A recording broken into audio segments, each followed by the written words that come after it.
Yo, yo, yo, yo. Welcome to another episode of the CheckDown. This is our Big 12 NCAA review. I'm here with the crew. Hey, man, y'all welcome back. Certified, man. What's good, sir? Welcome back to the show, man. How you feeling, bro? It's good to be back. Beautiful day in the neighborhood. Thank you, thank you. I appreciate it. Pop, how you feeling today, sis? I'm feeling well. Glad to be back with the people. Yeah, man. J Mick, what's good? I know you know what I'm saying, you getting better, man. Hope you feeling good over there, man. Yeah, man, I'm feeling a lot better this week, man. I'm ready to talk about the Big 12 because a lot of people don't. I mean, it's one of them conferences, man. Like people don't really talk about. So, Andre, what's good, man? I college football.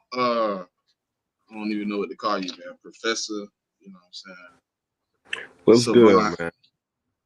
What's good, man? Now I'm excited to talk about the Big 12, man. To me, my team in the SEC, right? So I'm always gonna watch the SEC. But outside of the SEC, the Big 12 might be the conference that I watch the most this year. There's a lot Who of your parity. teams, right? You know who my team is, man. Come on, man. Hey, shout out to my son in the comments.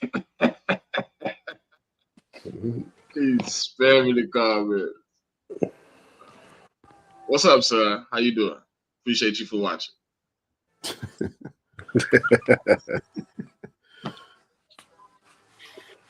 Yeah, he a old, roll tide. You know what I mean? But will the tide still be rolling this year? You know, You I mean, damn we just skippy don't will be. we just don't know. We will see. we will definitely. I know one see. thing. They Hey, need to hey, stop Georgia from rolling anywhere right now, goddammit. hey, Smitty.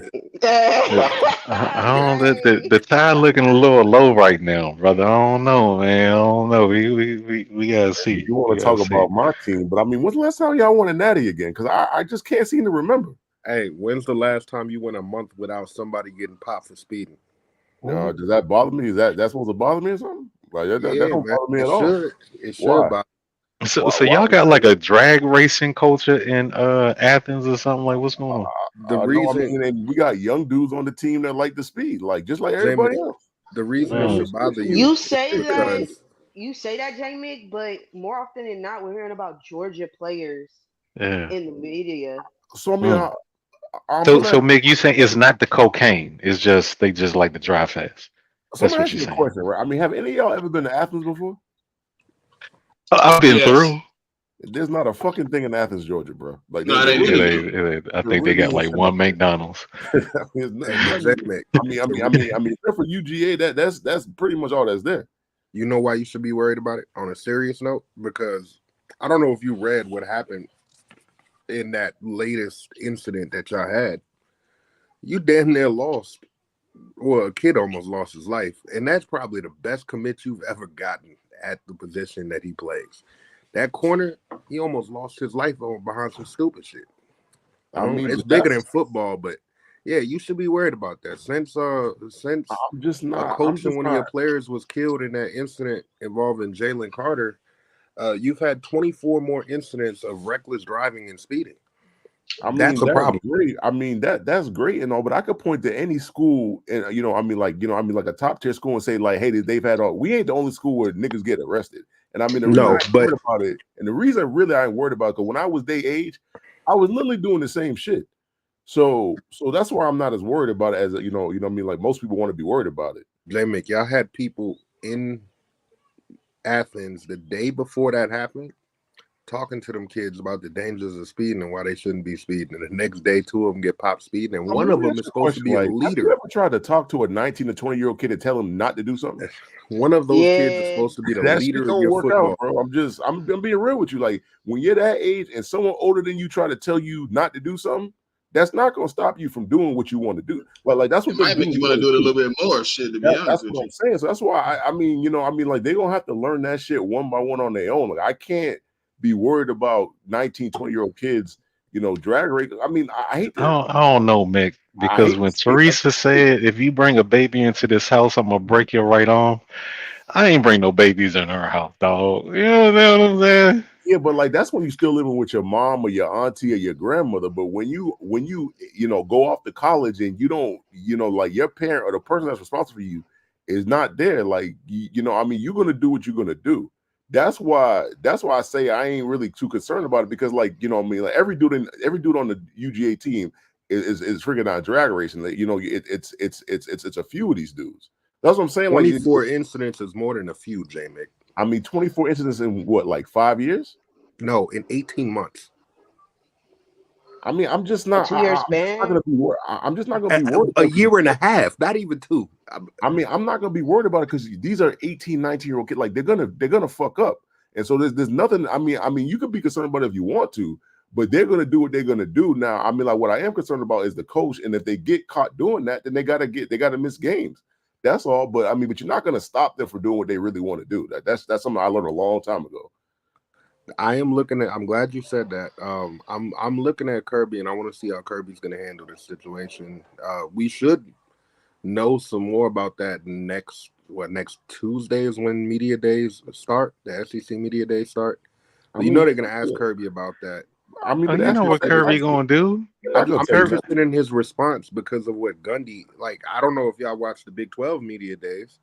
But Gundy, the head coach for Oklahoma State, said, "I'm not going to punish the kid. The only punishment he'll get for driving drunk is I'm going to make him carry the ball 50 times." And then he kind of tried to justify it if you listen to more of what he was saying.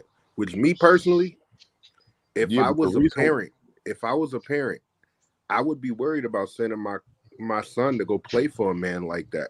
Because I can't respect that man. You justifying these kids out here driving drunk? People lose their life because I'm behind shit like that. Like, it's not nothing to justify. If he would have said, "Hey, the kid made a mistake, we're gonna handle it, whatever," cool. But he was trying to justify this kid out here driving drunk. To me, you're not a respectable man if that's what you're doing. And you're supposed to be basically like the parent figure in them kids' lives when they come to your campus, right? Because we're still talking about young kids. So if I'm not sending my kids to go play for a guy like that, and I guarantee you, if this speeding shit continues at Georgia, there's gonna be people that say, "I'm not sending my kids to Georgia because I don't want them involved with that shit." Yeah, but there's about 1,000 other kids that's 4 and 5 stars that if one kid don't go, someone else gonna go. It's like, yeah, I mean that's great for you and your kid, but like the reality of it is, there's too many recruits, and if one kid don't go, then I mean like that means that like there's gonna be open spot for another kid that want to go. So it's not gonna make the difference that you think it's gonna make. Yeah, I don't think this is Gundy, really gonna impact Georgia's ability to recruit players to their team. I think it's just something to keep your eye on to see if the numbers are going to increase, because 24 incidents in 18 months, like, that's a lot. But outside of that, like, to J-Mac's point, there's a lot of these campuses that have issues, not necessarily speeding, but with other things. So I don't think it's really going to impact the program to the extent I think you're saying, Dre. Because I mean, like, the thing about it is, like, it's not like recruiting classes every year. So it's not just players that y'all got speeding. Y'all done had coaches pop for speeding in that time frame too. It's not all just young stupid players. Nah, I mean, coaches on your staff too. I'm just saying, I'm just not making a big deal out of it. To me, it's just not. I mean, like, yeah, I mean, like the one incident that did happen where, like, like the 2 kids lost their life. Yeah, I'm not gonna say that about that one incident.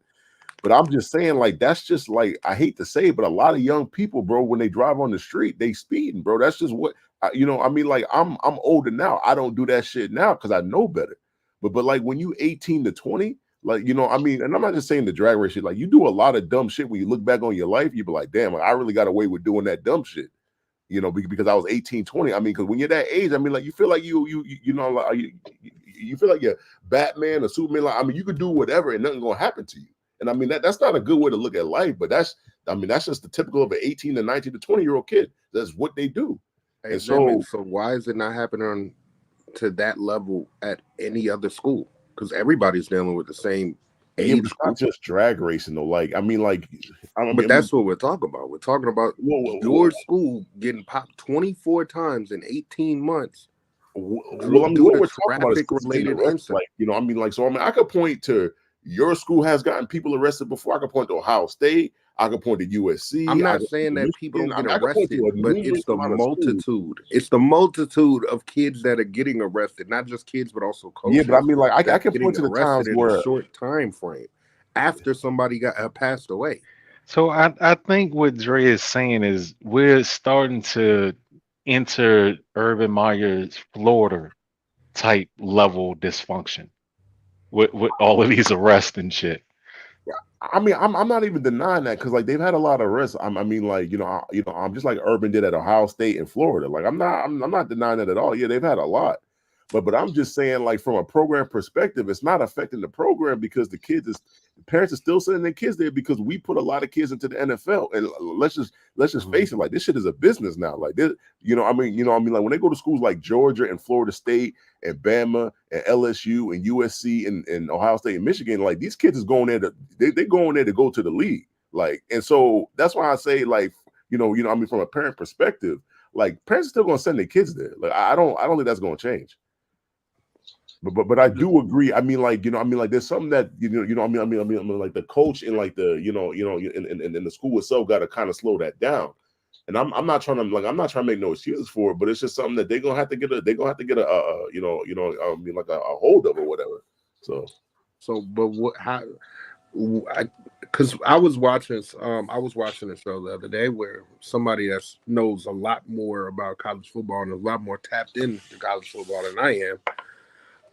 He was talking about some of the things that Kirby's done, like, and he said Kirby's done everything in his power to stop it. Like, there's nothing left for Kirby to do to stop this going on.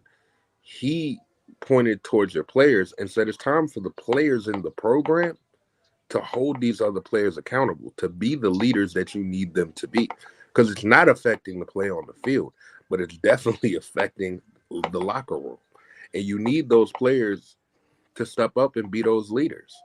Like, I mean, but go back to my point though. I mean, you're dealing with kids that's 18 to 21. Like, I mean, at that age, you're real hard headed. So it's like, I mean, like, you can have leadership in the locker room all you want, but but me as an individual, if I want to go out after practice on the weekends or in the off season, and I got a fast car from the money I got, and I'm gonna buy a Hellcat or whatever car I'm gonna buy, and I'm gonna want to drag race down the street. I don't care what kind of leadership you got in that locker room. If that's what I want to do, you're not going to be able to stop me. So that's just, but not to the level that it's at, J-Mick. I'm not disputing that you're always going to have stupid kids because you're dealing with kids. But I think you're downplaying how big of an issue it's been in the last 18 months. If we're talking about really 24, if we're talking about 24 arrests in 18 months, that is a big number of arrests. I mean, I'm not downplaying anything, but I mean, so here's one thing, right? I mean, you have these kids getting arrested, but like, most of these cases don't even go to court though. So that's the other part about it. So it's like they still speeding though, J-Mick. Okay, but I mean, young kids, like, it goes to my original point. When you're that age, like, that's kind of what happens. Like, I mean, like, you're that age, you get a car and you speed. Like, I did it myself when I was their age. I'm just looking at nothing happen to me. I didn't get no accidents or nothing like that, but I was racing. I mean, when I was 16, 17, 18 years old, I was in college. Down in Atlanta, I was racing too. I ain't saying it's right, but that's just kind of what happens at that age. Like, you feel like you're invincible and you're going to do those kind of things. I'm not saying it's right. That's why, I mean, like, the one thing I can say is, at least in Athens, like, the police ain't letting them get away with it. Like, they're actually arresting them. So that's one thing I can't say about, like, the law enforcement in that city, is that they're just not letting it go. So let me ask you this: why do you think that it's so many? I can't answer that because I'm not in that locker room. I don't know. I mean, that's the worrying part to me. Not that people are getting arrested, because, like you said, it happens everywhere that kids get arrested. Well, I think the Jalen Carter situation changed everything. Because there clearly was a community for it, and I'm sure they were getting arrested, pulled over, and everything, but nobody got killed. But when somebody did, that kind of throws gasoline on the situation. And I just think that, I mean, like, it's definitely a situation that they got to deal with. But it's like, I'm not in Athens, so I don't know the drag racing culture in Athens like that. Like, I ain't been to Athens in a little while, So I don't really know what their culture is in terms of speed and all that and doing all that. Like, I'm not sure. But I mean, like, if if Kirby's trying to address the issue and don't get addressed, and the players that get arrested, then you got to sit them out for a couple of games. Maybe that'll, like in those situations, I mean, maybe if you sit them out for games that actually matter. I'm not talking about the games against UMass and like DC and shit like that. Like, that's not going to really work. But if you sit them out for conference, games like SEC games, like games against Ole Miss, games against Vanderbilt, games against Alabama, games against Texas, OU, games like that, like maybe that'll make a difference. But that's something that Kirby has to decide. It would make a difference because just the specific case that we're talking about now, like the latest one of those players is a senior. This was his year to get to the NFL. Like I remember the day before, literally the day before, I was talking to Bank, he's a Georgia fan. And I was asking him who he thinks is going to be one of the most important players on your defense this year. And he brought up I'm forgetting his name right now, but the upperclassman that was involved in that situation. And then the next day, he gets popped for speeding. I don't know, man. And those type of kids, they're looking to get to the league, like you said, right? So if you sit them out for like you said, LSU, Alabama, Texas, Ole Miss, any of these games that are high-profile games where there's going to be scouts all over the damn stadium scouting these kids, that might be what actually does get through to them. I agree with you there. You know what, man? I think they should take it. I don't. The coaches are not going to do like Dre, what you were saying before when you said Buddy has said Kirby is doing everything. No, he's not. I don't think he's done anything. He's talking. The talking isn't working. He's not sitting dudes down for important games. He knows the implications of sitting his star players, and he's not doing it when it matters. So I think the NCAA needs to listen, man. If you get arrested for you you speeding, you get into an accident, you're not bowl game eligible. Yeah, they have to do something. We were talking about this yesterday in the space I had thrown up, and one of the things that people said is because the NCAA, or not the NCAA, but there's a law right now that they're trying to get passed that would make these student athletes workers, right? They would make them employees. If you do that, you could make the commissioner of your conference kind of like a Roger Goodell type, right? That has the power to enforce punishments or fine people and shit like that. And I think that's what it needs to get to. So once these kids become employees, you give the commissioner of the conference the power to go in and say, nah, you got caught doing this and this, you're suspended for this many games, and this is going to be a fine. That's what should happen, and I think it will happen eventually, right? Because it has to be stopped. Like I agree, these kids have to miss games, because that's the only thing I think that's going to get through to them. Because when they start missing games is when it starts affecting their money. Right? You're missing marquee games, that affects your NIL, it affects your draft stock, it affects all these different things, and I think that's the only thing that's really going to get through to these kids.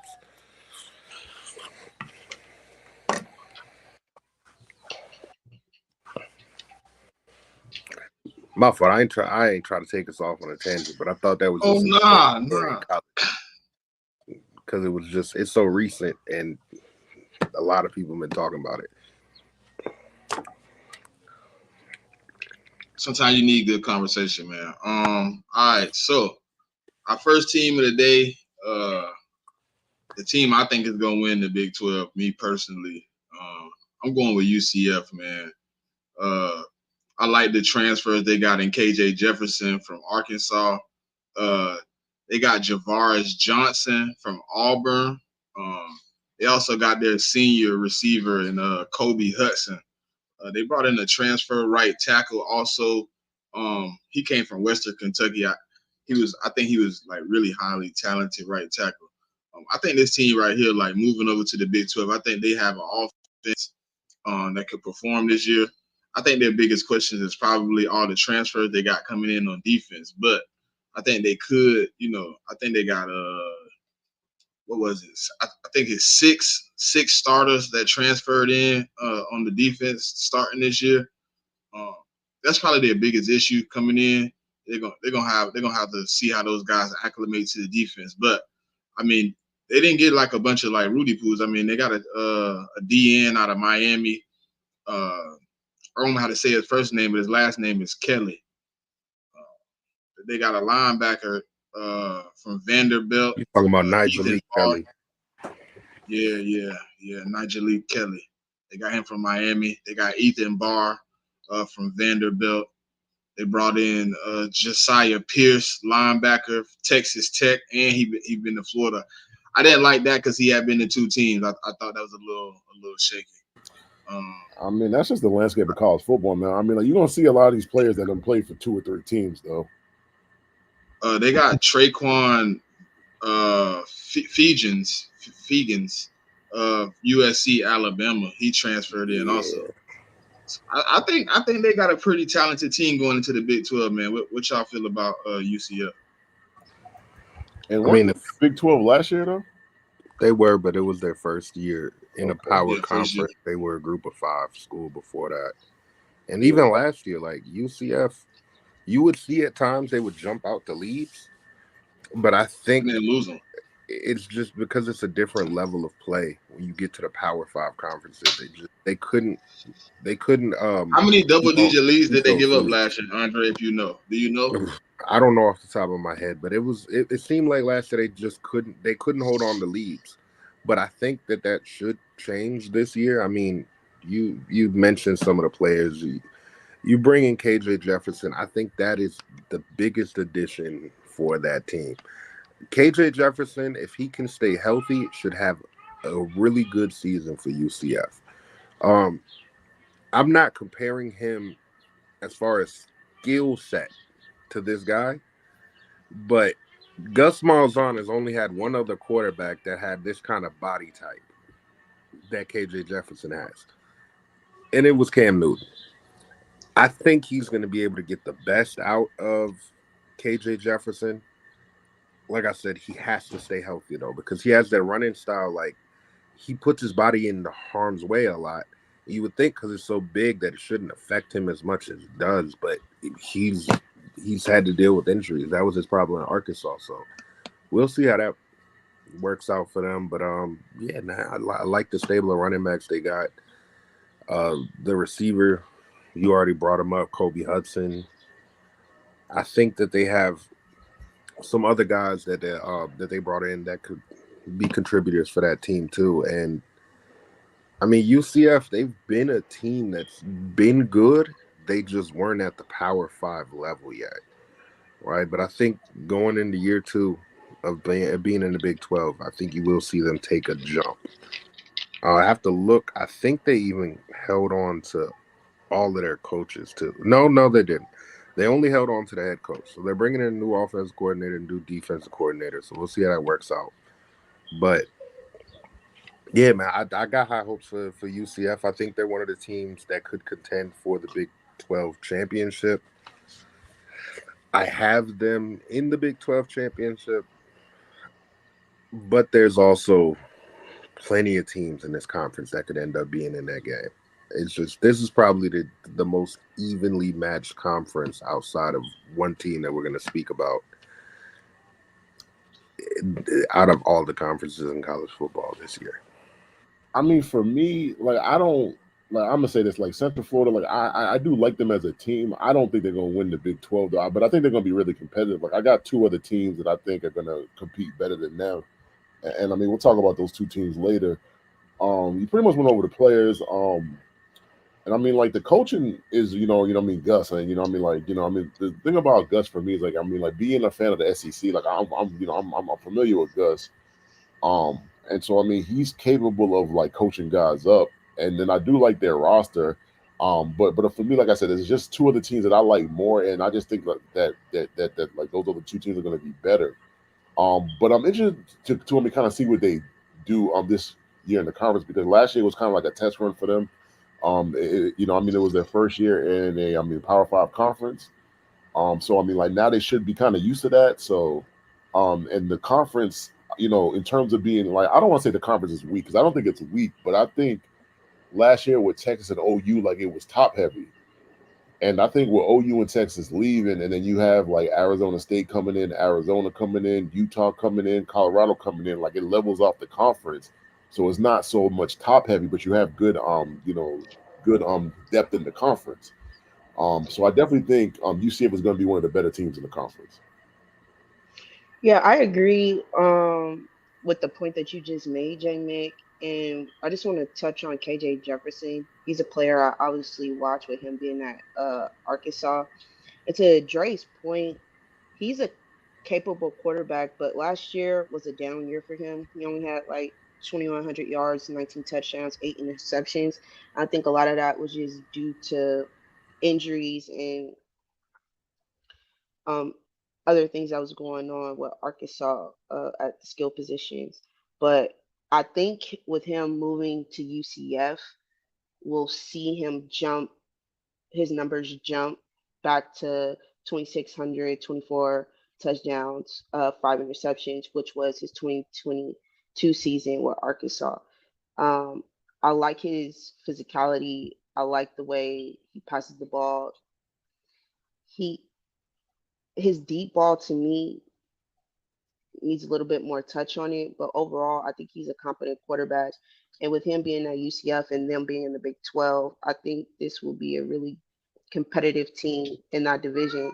Like with the addition of an Arizona, a Colorado, a Utah, like we'll really see competitive play out of that instead of like what Jamin pointed out, Oklahoma and Texas pretty much dominating the competition.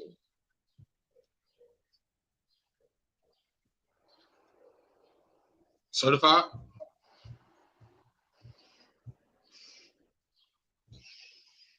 You certified? Maybe he stepped away. My bad. I walked away from my phone. I thought I left my microphone on. What's up, bro? What you think about UCF, bro? I'm gonna be honest with you. I don't know nothing about UCF at all.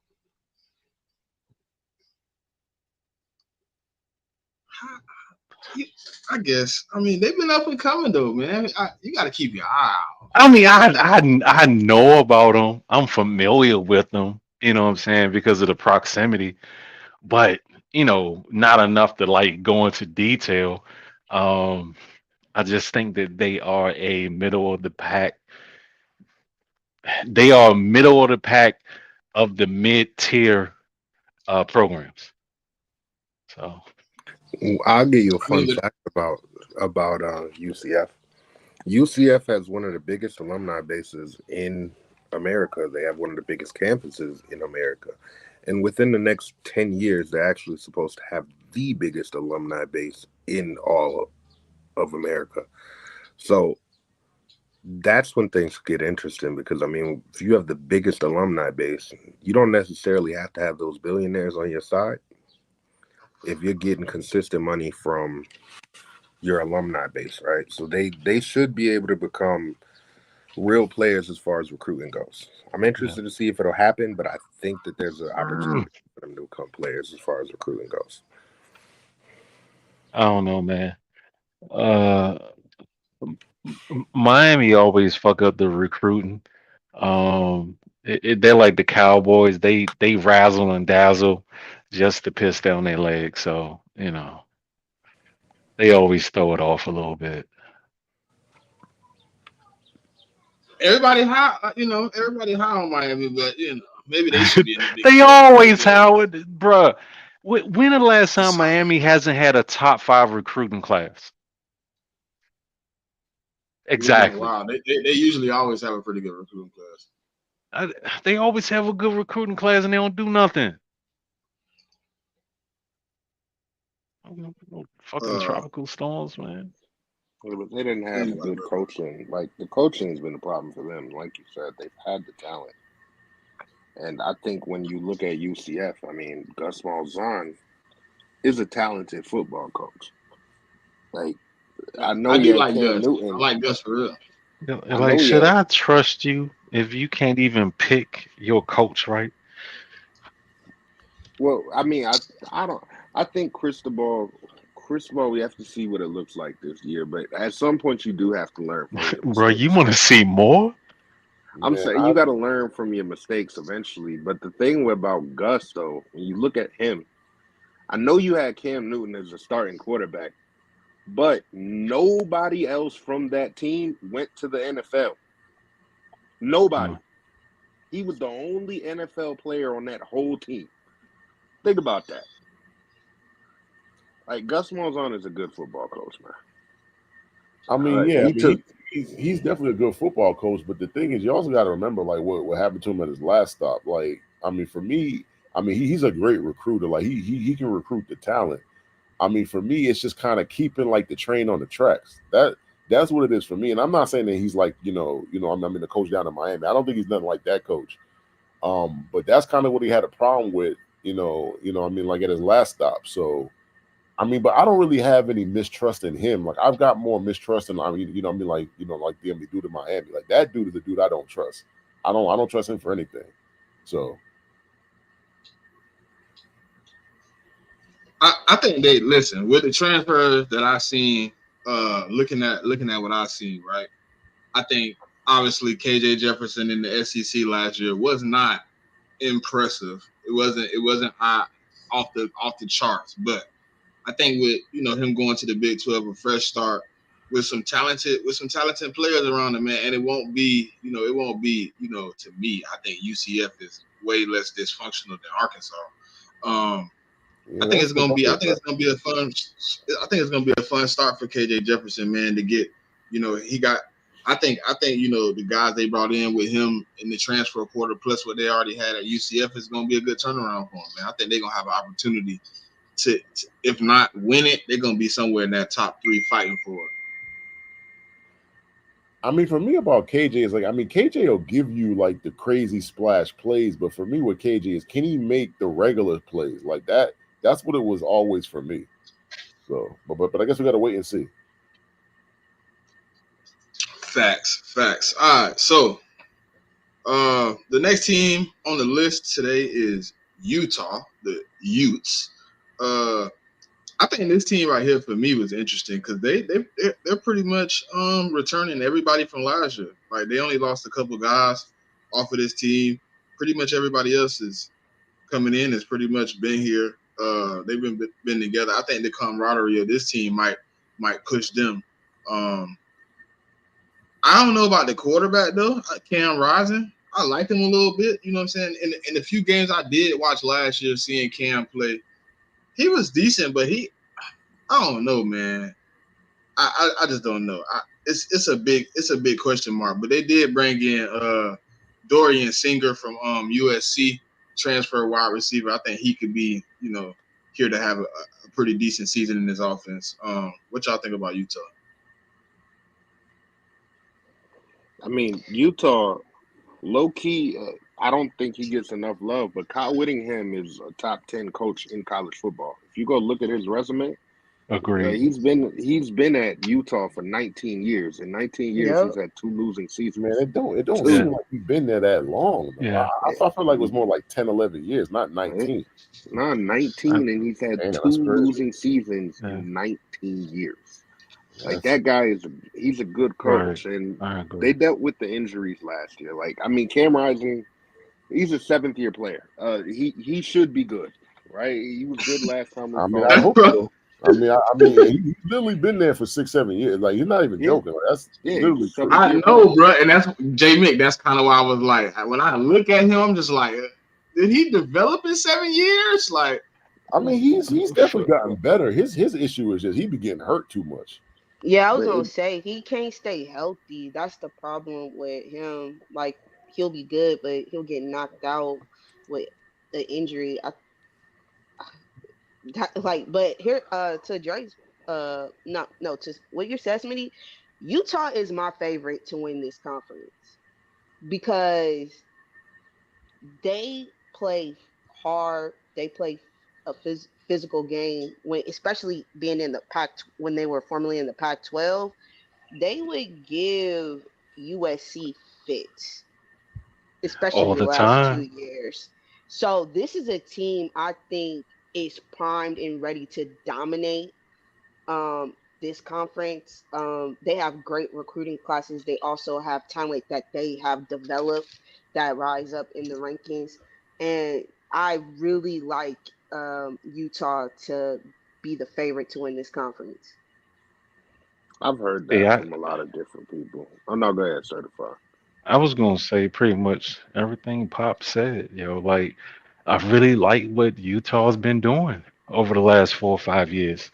Um, as far as like, especially as far as recruiting, like west of Utah, California, Nevada, like they really pretty much dominated uh, the talent pool over the last 4 or 5 years, with like USC, UCLA not being up to par or whatever. And right now, they left the Pac-12, moving over to the Big 12.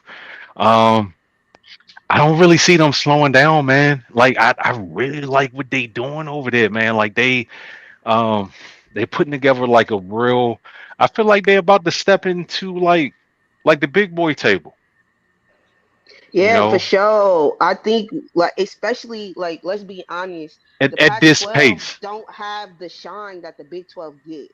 Let's just be honest. So this is a bigger stage for them to showcase to more people, and we could really hear Utah become one of them brand names of teams that we hear further down the line in the Big 12. I'll, At the way that they've been recruiting, if this pace continue, putting them in the Big 12 with the hold that they have on the West Coast as far as recruiting, and now they're about to slide into the South Midwest. I like it. I, I think another player that's important for them that's coming back that was also injured last season is Keithy, the tight end. Keithy is probably going to be one of the better tight ends in college football. He's draft eligible. I expect people to be talking about him after the NFL and college football seasons end. I think he's a big guy to get back. In a running back, Michael Bernard. He only played what, like 2 games last year. Him coming back this year, uh, they did get a like. It's not even the fact that they brought in players. It's just they even got players back that were key players for them going into last season that just caught the injury bug. So Utah should definitely be up there at the top of the conference. I don't know. There's something about that KJ Jefferson at UCF that has me feeling like they're gonna win the conference. But I can't be mad at anybody saying they got Utah winning the conference. Like I think it's a toss up, but there's more teams we're gonna talk about that could win the conference. So for me, I mean, like I kind of feel like Pop feels like I feel like this is Utah's conference to win. And the way I look at it is it depends on the quarterback, man, because like last year, like Cam didn't really play that much because he went into the season hurt. He really didn't come back to the end of the season. Um, and so like, I mean, for me, like when I look at the Utes, man, like their defense has been like that for a while. So I don't think defensively for me it's not really a concern. I mean, like for some reason, I mean, like they recruit the guys that they need, and I mean, like they keep that defense rolling year in and year out. They're always good. And really, I mean, the teams that they struggle with realistically in the Pac-12 was the teams that had I mean, like teams that could score a lot of points. Um, and so, and I get the Big 12 can be like that at times, but I just think their defense is so good that they're going to be able to shut down most teams. There are like, and for my estimation, there are a couple teams in that conference though that they might not be able to shut down, and that's when Cam Rising for those certain games is like he's gonna have to show up and perform. He should be able to, like you said, like he's going to his 6, 7 year of college football. I mean, he should know the offense pretty well. I mean, he should be, I mean, he's got good weapons on the outside. He's got good wide receivers. I mean, as long as the running backs stay healthy, I mean, he should be all right. It's just him just staying healthy. So I mean that's the way I feel like they should be the favorites. They, I mean if everything go according to plan, I think they should win the Big 12. Um, but I mean there is another team that I have that could give them trouble, and I guess we're gonna talk about that team later. So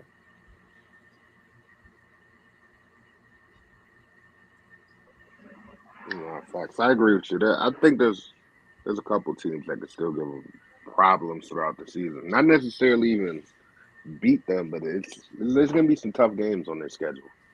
That's true. Oh, most definitely. I don't think Utah is gonna go undefeated. But I do think that they will. I just think they will dominate until proven otherwise. Um, that's just my feel. But it's all going to depend on the health of their quarterback, and if he gets injured, who the quality of backup that they have to become the starter. Because right now, I am anticipating there will be another starting quarterback for Utah, just because Rising hasn't proven to me he can stay healthy. At least these last 2 seasons with Utah, uh, stay healthy throughout an entire season. I mean, the only issue is like if you look at their depth chart, though, most of their quarterbacks behind Rising, like they're young guys. Like the second string is a freshman, the third string is a redshirt sophomore, and like the fourth string kid is like I mean, he's a redshirt senior transfer. So, like the only thing is if Cam does get hurt, like they're gonna have an issue with guys that just aren't that experienced. I think that's probably Utah's biggest upside coming into this season is their seniority as a team. You know what I mean? I was looking at their roster. I mean, they only got like 2 sophomores on the offense, maybe 2 sophomores on the defense. It's like, and then juniors and seniors across the board. And But a multitude of them are redshirt juniors and seniors at that. Yeah, so I think that's the good thing about the program that they built, because the program that they built, the guys stay there for a while. Like it's not like they got bigger admirations than the NFL. They looking for longevity.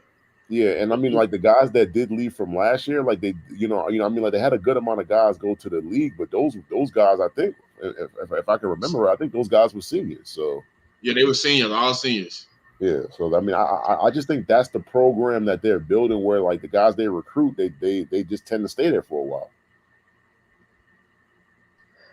Yeah, that's the point I made with homegrown talent with Utah. A lot of those players have lived with that program for a while, so when they do get those starter positions, they are set. They have been within that system for a while, that they play with that experience, and that's the push that I have with Utah being in this conference. That experience of play a lot of these players have, I think, will benefit them in the long run.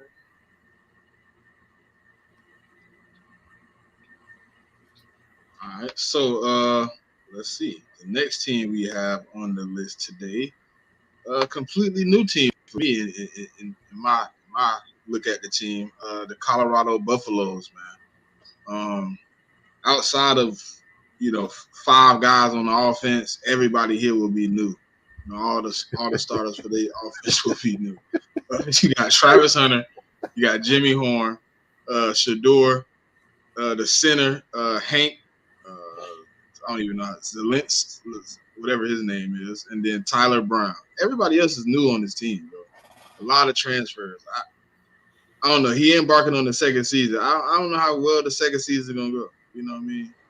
Yeah, that's what I'm keeping my eye on, because you had a lot of players leave during this off season, and you brought a lot of guys in, and also you see a lot of chatter from players on the timeline, and it's just like, I don't know if y'all gonna double y'all win total from last year, which I think was 4 games.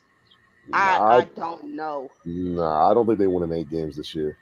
That's their absolute. I got them at like 6. Everything goes perfect for them. They could win 8 games, but I got them between 5 and 7.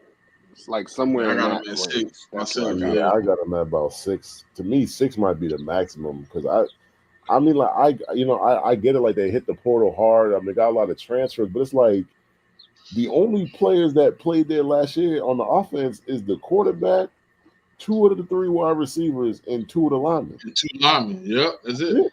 Yeah, there's no continuity with that roster at all, and we saw what that play was last year. It's like, okay, yeah, y'all had like y'all first 3 games, it was like, oh, okay, yeah, and then we saw when y'all played against real competition, like real teams, like y'all fell off.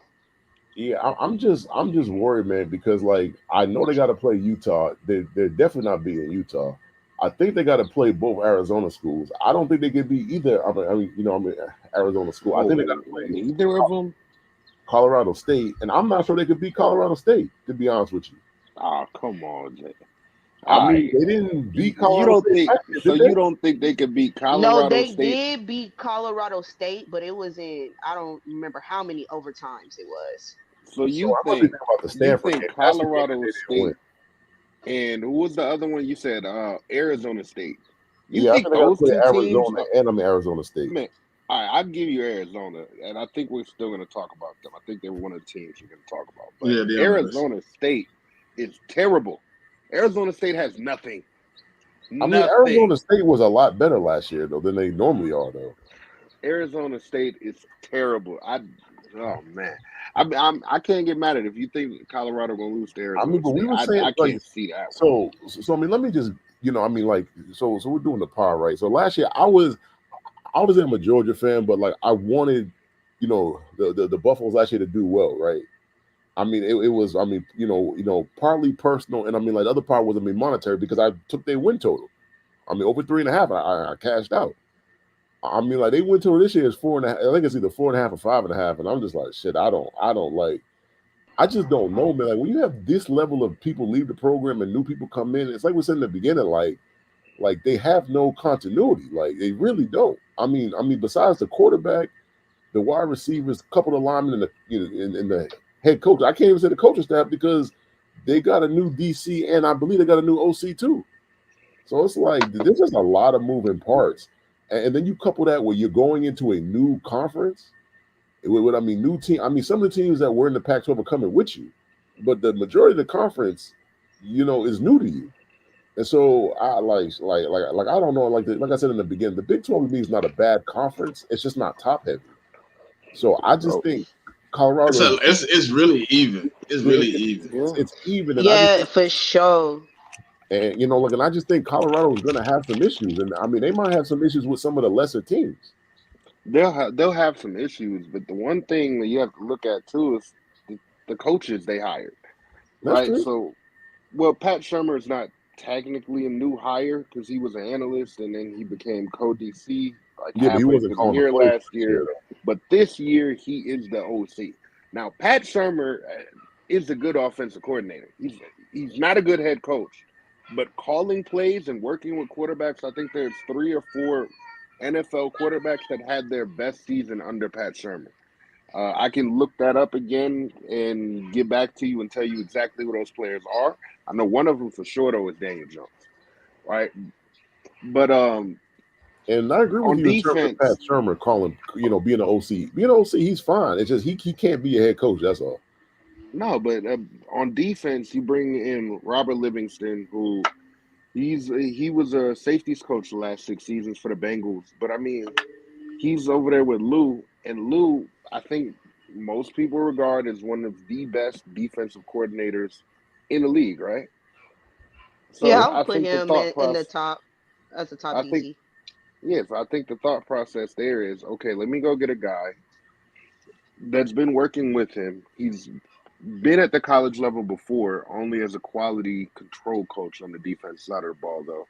But he's gotten that experience working under Lou. And if he can get that defense playing anywhere near above average, and that offense, Pat Shermer gets the ball out really quick, so the offensive line is not going to be tasked with blocking as long as they had to last season, because last season was a lot of option routes. I think that they could have a lot of success. I just don't think that at the end of the day they're deep enough to make a serious push for the title game. And if things don't go their way, I could see them only winning 5 games. But I say they're 5. It's between that 5 to 7. I say a ceiling of 8. Now that I'm thinking about it, it might be 6 to. I'll go 6 to 8 with a ceiling of 9. That's I where I mean, got for them to Colorado. win Oh, 8, nah, for that's them to like win in 8 my games, like that's personal gonna be a heavy opinion, lift, that's man. too high. Their ceiling being 9 games, I just can't see it right now. That's if they I have the perfect season. The perfect season.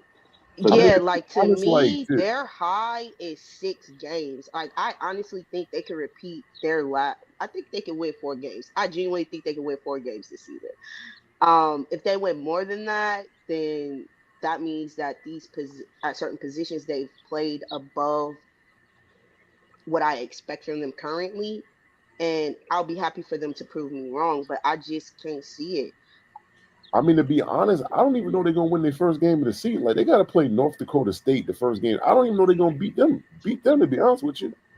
North Dakota State lost their coach.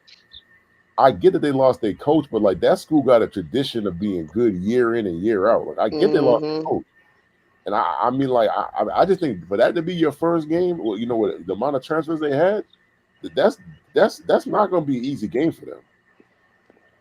Like that's what I'm saying. Like, I'm not saying they can't win the game, but I think if they're gonna win that game, they really gonna have to earn that game. Look, I'm looking at it right now, and in my opinion, and I know y'all are gonna disagree with this, I could see them winning their first 4 games of the year. I gotta look at their schedule. So yes, I think they can beat Nebraska with a freshman quarterback. Yes. So I mean, they got to go into Nebraska and like play that game. Dylan Raiola is a freshman. Dylan Raiola is a freshman that's scared of competition and just wanted to be handed a starting job. Ended up at Nebraska. That kid, I don't think he's gonna have immediate success. No, I don't. But it's funny because of the year. But it's funny because they played Nebraska last year, and to me, the only reason why Nebraska lost was because the quarterback, at Nebraska, he was horrible. Like that, to me, that was the only reason why they beat him, because he was just so bad. I don't expect Dylan Raiola to be good. The thing about Raiola is I get it. He don't like competition, but he's a hell of a lot more talented, quarterback than the quarterback they had last year. And I mean, like that to me, like that's a night game in Nebraska, and that's like an old school rivalry. So I don't think that's going to be an easy game for them at all. I think they can definitely win that game. I didn't say they would, but I'm looking at their schedule, but I see a path for them to start the season 4-0. I think they can personally. I think they could go 3-1. Just looking at their first 4 games. But even if they do that, like if you take a look at their next 4, they got to play USF, Kansas State, Arizona, and Cincinnati. Yeah. They beat Cincinnati. They lose to the other 3. They beat Cincinnati. They lose to the other 3. Just looking at their schedule, okay, Oklahoma State. And then after that, they have to play Texas Tech, Utah, Kansas, and Oklahoma State. And they can definitely beat Texas Tech. I don't think they're going to beat Utah. And as long as the quarterback for Kansas is healthy, I'm not sure they're beating Kansas, to be honest. Yeah, but that's late in the year. It's the second to last game. And like you said, if he can stay healthy. Just looking at their schedule, right? Just looking at their schedule, I give them 5 wins. And I think they could definitely get 5 to 6 wins. I think that's something that they could achieve. Anything more than 6 is going to be kind of hard. I'm looking at 7 games on their schedule. And unless they're like trenches really, are really good this year, like if their offensive defensive line, start to mesh in the early part of the season, then maybe that I can agree with like 7 wins. But I mean that's a big if. Yeah, that's what I'm saying. Like I need to see. I need to see what this product looks like, and I'm gonna give them 3 games to show me. I'm not gonna just write them off after game 1. I'm gonna give them at least 3 games before I say anything. But like right now, just looking at the schedule, I give them 5 wins, 5 possible wins. I guarantee 4 wins with a possible 1. But anything more than 5, I just don't see it for Colorado. I mean, they better get the majority of them 7 wins. I'll just say this, right? If you're saying 7 wins, they better get the majority of those right before the Texas Tech game. Because after that Texas Tech game, there's not too many wins that they're going to get. Well, I got them winning the first 4. If I'm looking at it right now, I could definitely see them winning the first 4, losing the next 3? 3 out of 4. Yeah, then winning the game after that. So that will put them at 5 games right there. I think they can beat Texas Tech. That will put them at 6. And I'm not just going to – I like Kansas, and that's another team I think we're going to talk about. I'm not just going to say that's a game they for sure win, but is that a game that I could see them winning, especially because it's late in the season and we don't know if Jalen Daniels is even going to be available by then, yes, I could see them winning that game. And I just think that game is tough because they got to go to Kansas to play that game, and that's just that's going to be a tough atmosphere to play in, depending on. I mean, I don't know if it's going to be a night game or not. And then the Oklahoma State game to me is like I don't think they have any chance to beat them. I'm gonna just be honest. I mean, Oklahoma State is a team that lost to South Alabama last year and lost handily to South Alabama. They got better after that, but I mean, saying if South Alabama can beat them, I think Colorado can do it too.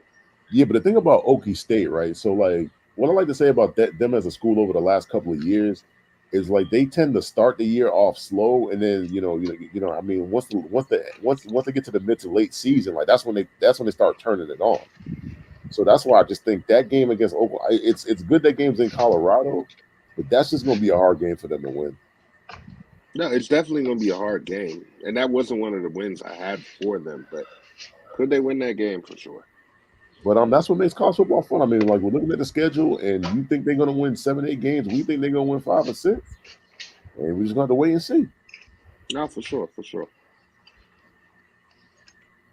So, look, outside of players on Florida State, my favorite player is on the next team, Oklahoma State. Man, I got big ups for Ollie Gordon, man. This year, I think he finna go crazy again. I don't know. This team could be scary, man.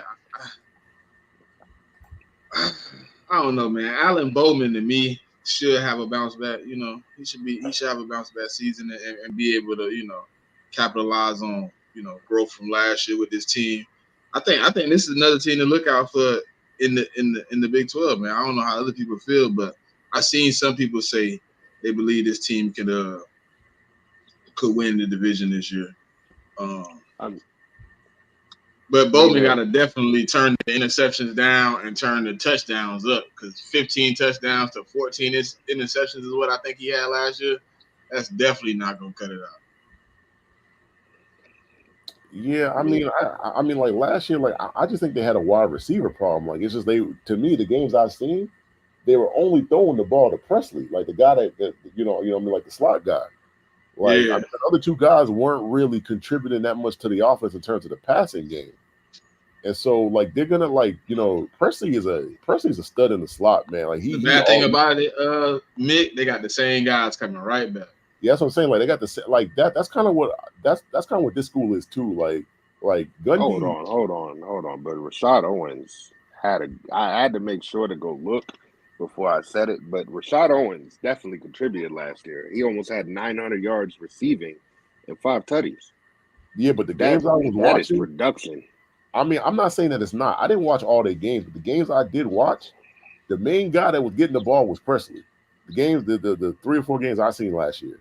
So I'm not saying that Owens didn't produce all season, but the games, like most of the games I watched at the end, and it was pretty much Gordon and Presley. That's pretty much what it was. And so, and I'm not saying that Owens is not a good player, but like they're going to need more out of the other guys, because I mean, like there's only so much Presley in the slot is going to be able to give you, because that's what teams on the passing downs, that's probably what they're going to game plan for. So I mean, like Rashad Owens and Deshaun Stribling, like they're going to have to give you more, in my personal opinion. I mean, Rashad Owens, he didn't get the amount of opportunities that Presley got. Like, I mean, you're looking at one of them had 63 receptions, the other had 101 receptions. So we're talking about a 38 reception difference. But if you go look at the yardage, it's only a 96-yard difference. Well, you go look at the touchdowns, there's only a 1 touchdown difference. Well, so they just have to get him more involved. I wouldn't say he has to step up. He just has to get more opportunity. The difference is due to the position on the field that they played, because Presley is the slot guy. So, like,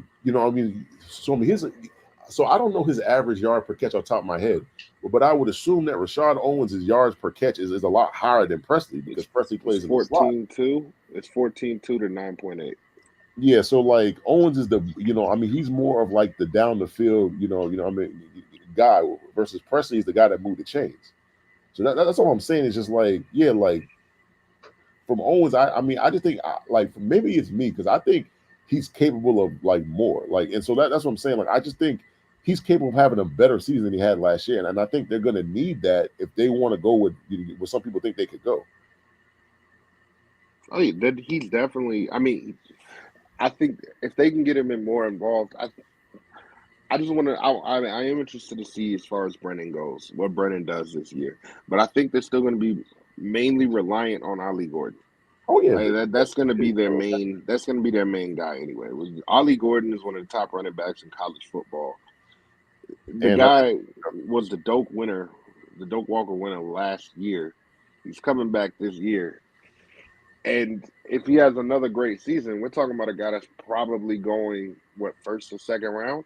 Nah, I mean, if he has another year like he had last year, he's going in the first round. I don't think there's any doubt. Because he can, I mean, he's not only running the ball, I mean, like, he can block. I mean, he can catch passes out the back. Like, he's your typical do-it-all back.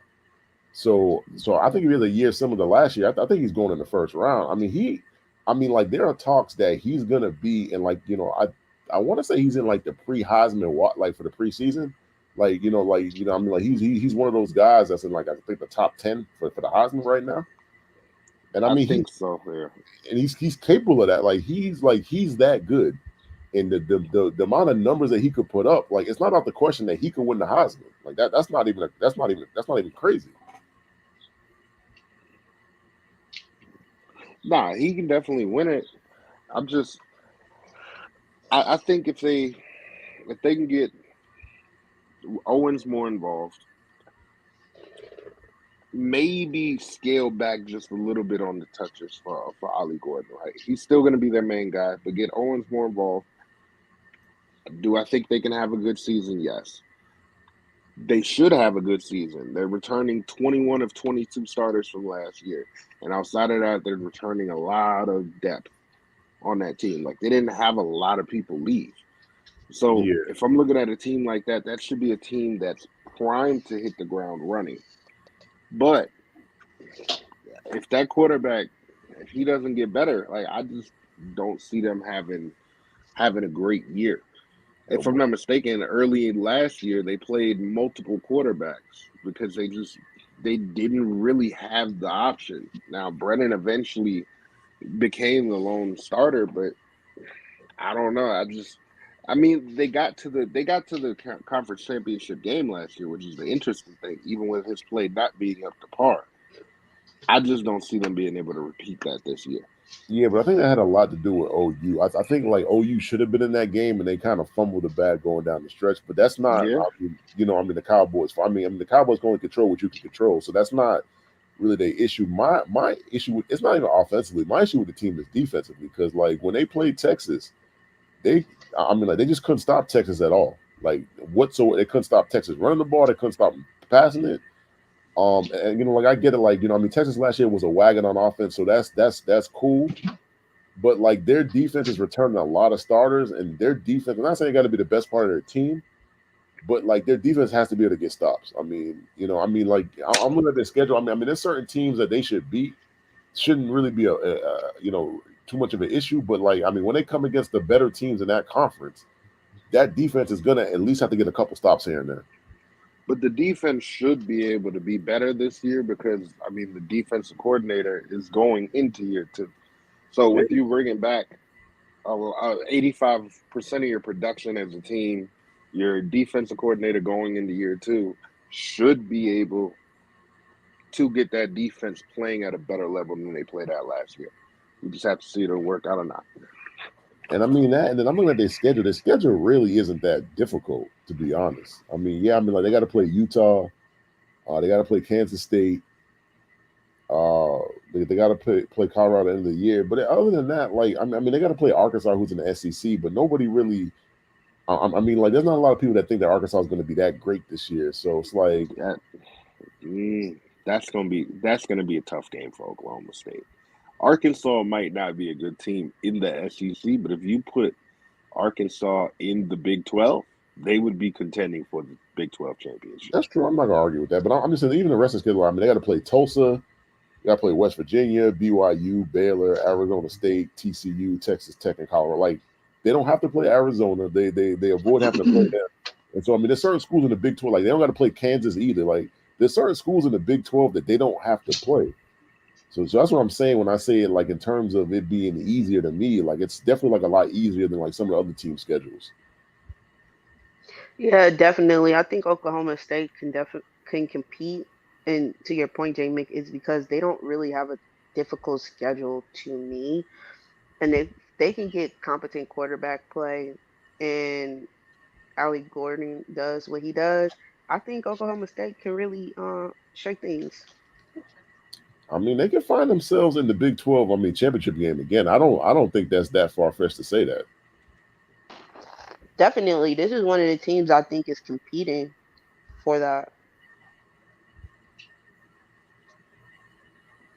No, I like Oklahoma State chances, man. I think with the talent they got on this team, if like Jay Mick said, they could get a little bit more production out of their receivers. And also what Dre said, take the ball out of Ollie's hands so much. You know what I'm saying? He is a great player. You know, he does play a lot of good football, but they give him the ball a whole lot too. You know what I'm saying? Yeah, to me it seems like they run the offense through him. It's like Ollie or bust. Like when he have bad games, they get blowed out. It's just weird. Like find a way to orchestrate some other offense. They'll be straight. I think they got an opportunity to compete. I don't know if they can win it, but I think they got an opportunity to compete. The next team is I'm kind of like certified on this one. The Arizona. I don't know. Like I know of the team, right? But like what I've heard about the team recently, just it baffles me that people are so high on what Arizona can do. I want somebody to kind of convince me, because when I see Arizona on paper, nothing really stands out, and then when I see them on video, it's even worse. It just seems like I don't know. Can't Dre, Pop, somebody help me out, put me on game. So Here's the with Arizona, thing. My go bad, ahead. Drake. Go ahead. No, go ahead. Go ahead. For me, what Arizona is, they're gonna give you some terrible games, but then they're gonna play a team like a Stanford and USC, and you think they're gonna dominate. Because I don't know what it is, but it just seems like certain games they just play above what they've shown you. They're not a consistent team. They're not a they're not an easy team to beat either. They will play hard. They will play physical. But the thing is, they to me they just don't have the talent all the time to truly be competitive. And I think last year they was running with a two quarterback system, which I don't know how well that's going to Do you work think out they'll this continue that? Because I seen that last year. You think they'll do it again? That's the thing. It kind of worked, but it didn't at the same time, because it's like teams were able to key in, okay, when this guy comes in, this is what he's going to do. When this guy comes in, this is what he's going to do. It was kind of predictable. And I don't know if that's something that's sustainable for them moving forward as a program. So like Arizona, they cool, but I just don't think they're easy out for teams. I don't think you can look at them on your schedule and be like, oh, they sweet type shit stuff, because they're not, but they're also not consistent with their play. I agree. I think So, Arizona go. is the Tar Heels of their conference. You know, like they'll get good players, they'll win some games, they'll compete against the top of the conference. But when it comes down to it, they're not competing for a championship. They're probably not competing for a conference championship either. So yeah, so they're the North Carolina Tar Heels.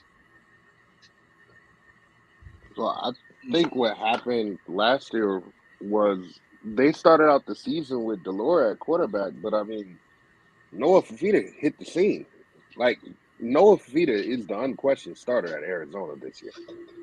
Noah Fafita, if he takes a jump, is a guy people are going to be talking about come draft time. He has McMillan, who I guarantee you people are going to be talking about, and they're probably going to be talking about him as a top 2 receiver in this upcoming draft. And then on defense, they got Takario Davis, who could be a first or second round corner, and they got some other talent around them. My biggest question for them is Jed Fish is gone. He went to Washington. The coach they brought in was the runner-up to Jed Fish when they hired Jed Fish, so they were able to spin the block and get him. And I think if it wasn't for them changing coaches, they would have been the favorite over Utah to win this conference. They have a lot of talent. They were competitive last year. They went 10-3, so they're coming off of a pretty good season. And that quarterback receiver combo on offense is going to be damn near unstoppable. Like if Noah Fafita takes the jump that I think he can, that team is going to be really good. Because McMillan, I mean, we're talking about like a 6'4", 6'5", basically basketball player playing wide receiver. Like, go watch that kid play football, man. That kid is talented. I just don't see them losing a lot of games. In the draft, he's going to be a top 2 receiver taken. I mean, it's between him. For me, it's between him and Burton to me. I mean, it's just like, I mean, they're both great receivers. It's just what skill set do you prefer?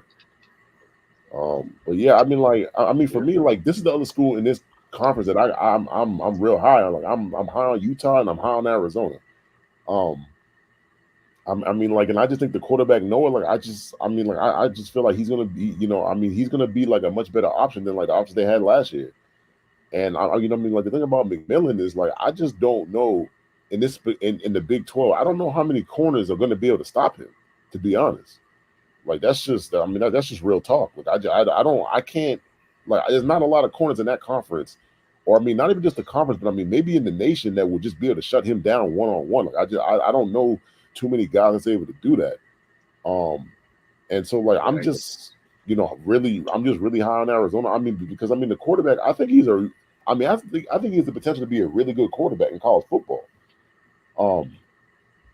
I mean, to me, my question is more on the defense because they got in a lot of new people on the defense. I mean, like the offense, I think they have 3 new pieces on the offense. Like one of like the, like Romello Murphy, like he's a senior transfer. The tight ends, Sam Olsen, he was a transfer, and then the running back is a transfer as well. But like they're all older, like they're all juniors and senior transfers. So I kind of feel good about them because they've only played college football. It's it's not like they're freshmen and sophomores or like something like that. And the defense is kind of the same situation. Like the guys that they got, most of the guys that had come in, they're mostly transfers that are seniors and juniors. So like they kind of got a lot of experienced guys coming into the program. So you just got to see how they mesh together. But I got high hopes for Arizona. Like I think they should be contending for like the Big 12. And I think if they don't, I think something went wrong. So I hear you, bro.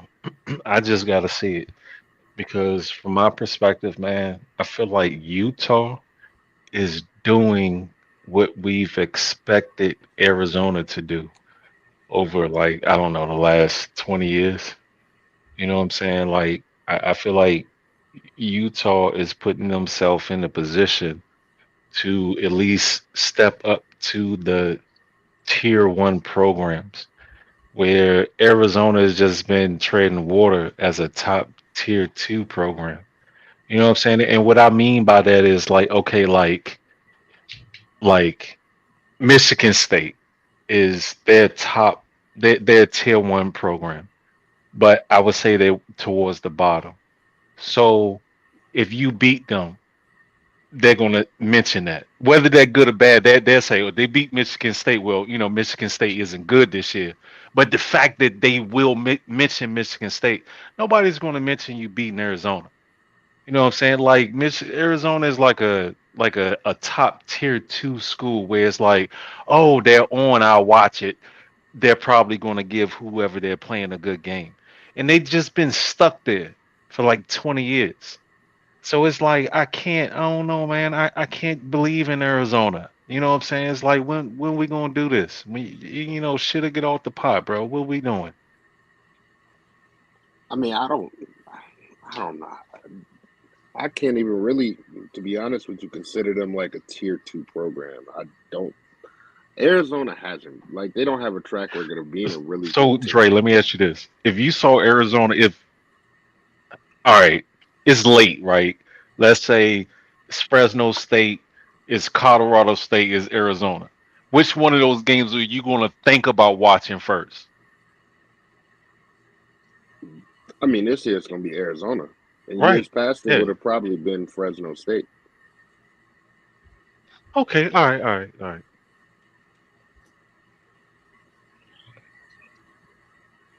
I don't know. The thing about Arizona that is, like somebody already said, they're not bringing in a lot of new additions on the offensive side of the ball, even though they lost a coach, and he took double-digit transfers with him when he went to Washington. So he took a lot of guys, but they still kept a lot of what they needed on the offensive side of the ball. Being able to keep the three guys I mentioned earlier is amazing. Like McMillan, Fafita, and on defense, Takario Davis staying at Arizona was huge for them. And my only thing about this team is I have to see what Noah Fafita is going to do, because once he took over last year in game 4 of the year, he had some really good games. Like in his he started from game 4 on. He threw last year for almost 2,900 yards, 25 touchdowns, and 6 interceptions. In that time frame, he only lost by a touchdown to Washington. He lost by 2 to USC. He beat Washington State, who was ranked. He beat Oregon State, who was ranked. He beat UCLA, who was ranked. He beat Colorado. He beat Utah, again, who was ranked. He beat Arizona State at the end of the year, which is a rivalry game for them. And then he beat OU in the bowl game, which OU was starting Jackson Arnold. He had a terrible game. It was his first ever start. But he had a good game. That kid is a baller. So I expect that to continue. And if that continues, I don't see why this Arizona team shouldn't be contending for the Big 12 championship. There's no excuse why they should. I mean, this is the year for them to get to the. I mean, I don't want to put no lofty goals in them, but this could be the year they could get to the. Nah, man, you got to at some point. Like, damn, bro, what we doing? Because I mean, like the kind of players they got on this team and the conference that they're in, they should be able to win the Big 12, like, and they should be in the college football playoff. I don't see. I mean, like to me, like there's only a couple teams in their way. I mean, teams like Utah, teams like UCF, teams like possibly Kansas, like those are the schools to me that are in the way, and those schools ain't exactly like legacy program schools where Thank you. they should be in the way. So if they're gonna make it any year, I think it will be this year. Like I'm not saying they're gonna be, I'm not saying they're gonna be in the national championship game or nothing, but I think they should at least be making the college football playoff.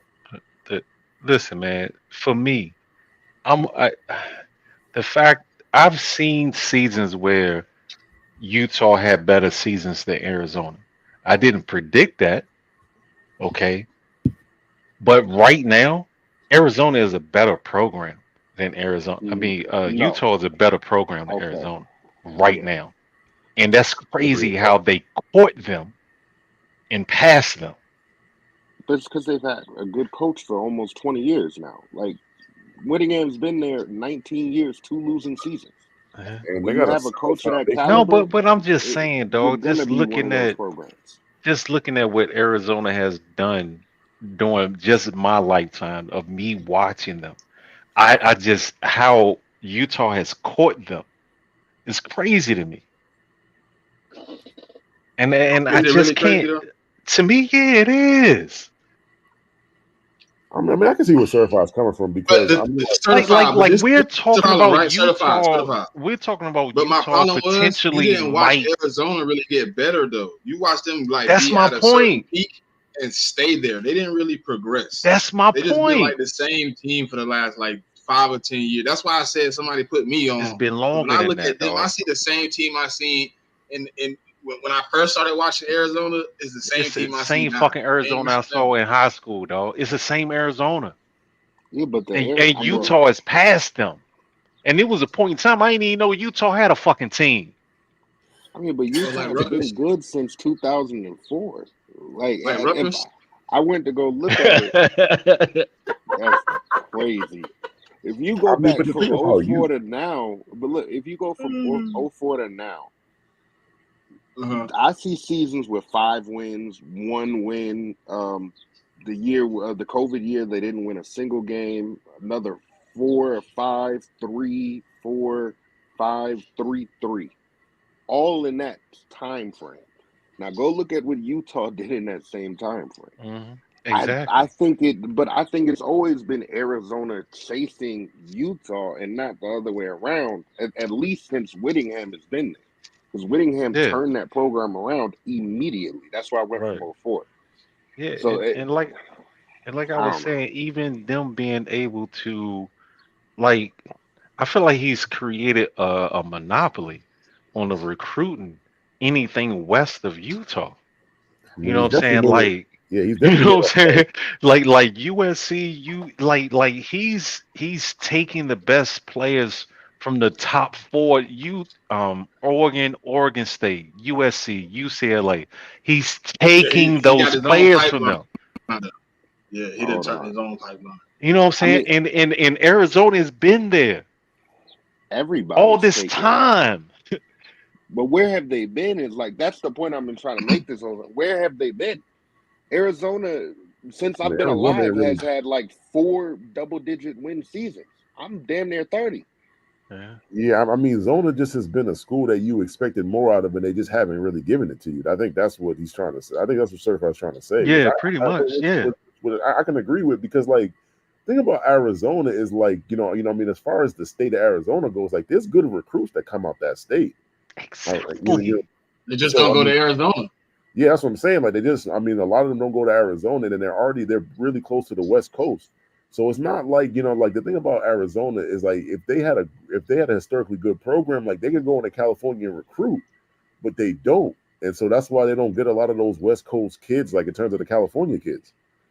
I mean, it's hard to go get those California kids when they're all going to the USC, SEC, UCLA, Big Ten. No, they're not even going. They going to Utah. So what's Arizona's problem? Well, I'm just the top level talent. The top level talent.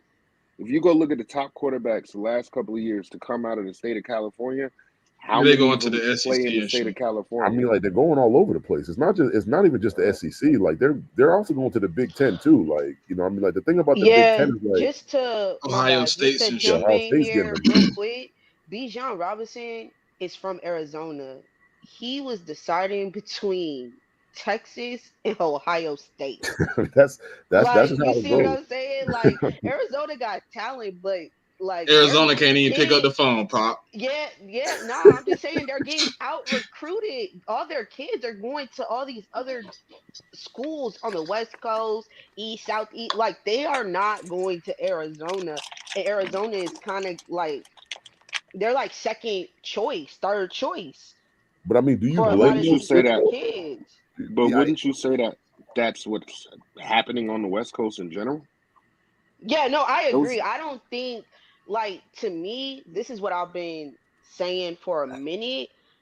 A lot of these West Coast schools are being out recruited by out-of-state programs, which is a problem.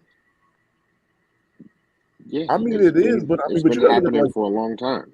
Yeah, I mean, so I mean, look at the reality of it. I mean, like, you know, the thing is, like, when you got people like Nick Saban and Kirby Smart and, like, you know, Ole Miss and Florida, and they're coming to the West Coast to get, you know, a wide receiver or a quarterback, it's just like, you know, I mean, like, you know, I mean, some of these kids are like, oh, even Ohio State or Michigan, like, them kids not gonna say no to them schools. Yeah, but I agree, but that also talks about the state of a lot of these programs that are on the West Coast. Like, but I also think California has just too much talent. Like, the problem with California, like, you can't, the amount of talent they have in that state, you're not going to be able to keep all that talent on the West Coast. I don't think it's possible. But there's schools out there, and there's not a lot of schools. I don't know, Push dog. got a question, man. Hold on, y'all. We got a question. We got a question from the listeners, man. He said, "Do you guys think Arizona could recruit better if they have better NIL? I don't. They That got the NIL money, shit, dog. that NIL shit it's starting to become. There's money in Arizona, dog. They got the money. Yeah. that's what My I'm But thing are they is incorporating You're not. into the football or to the basketball?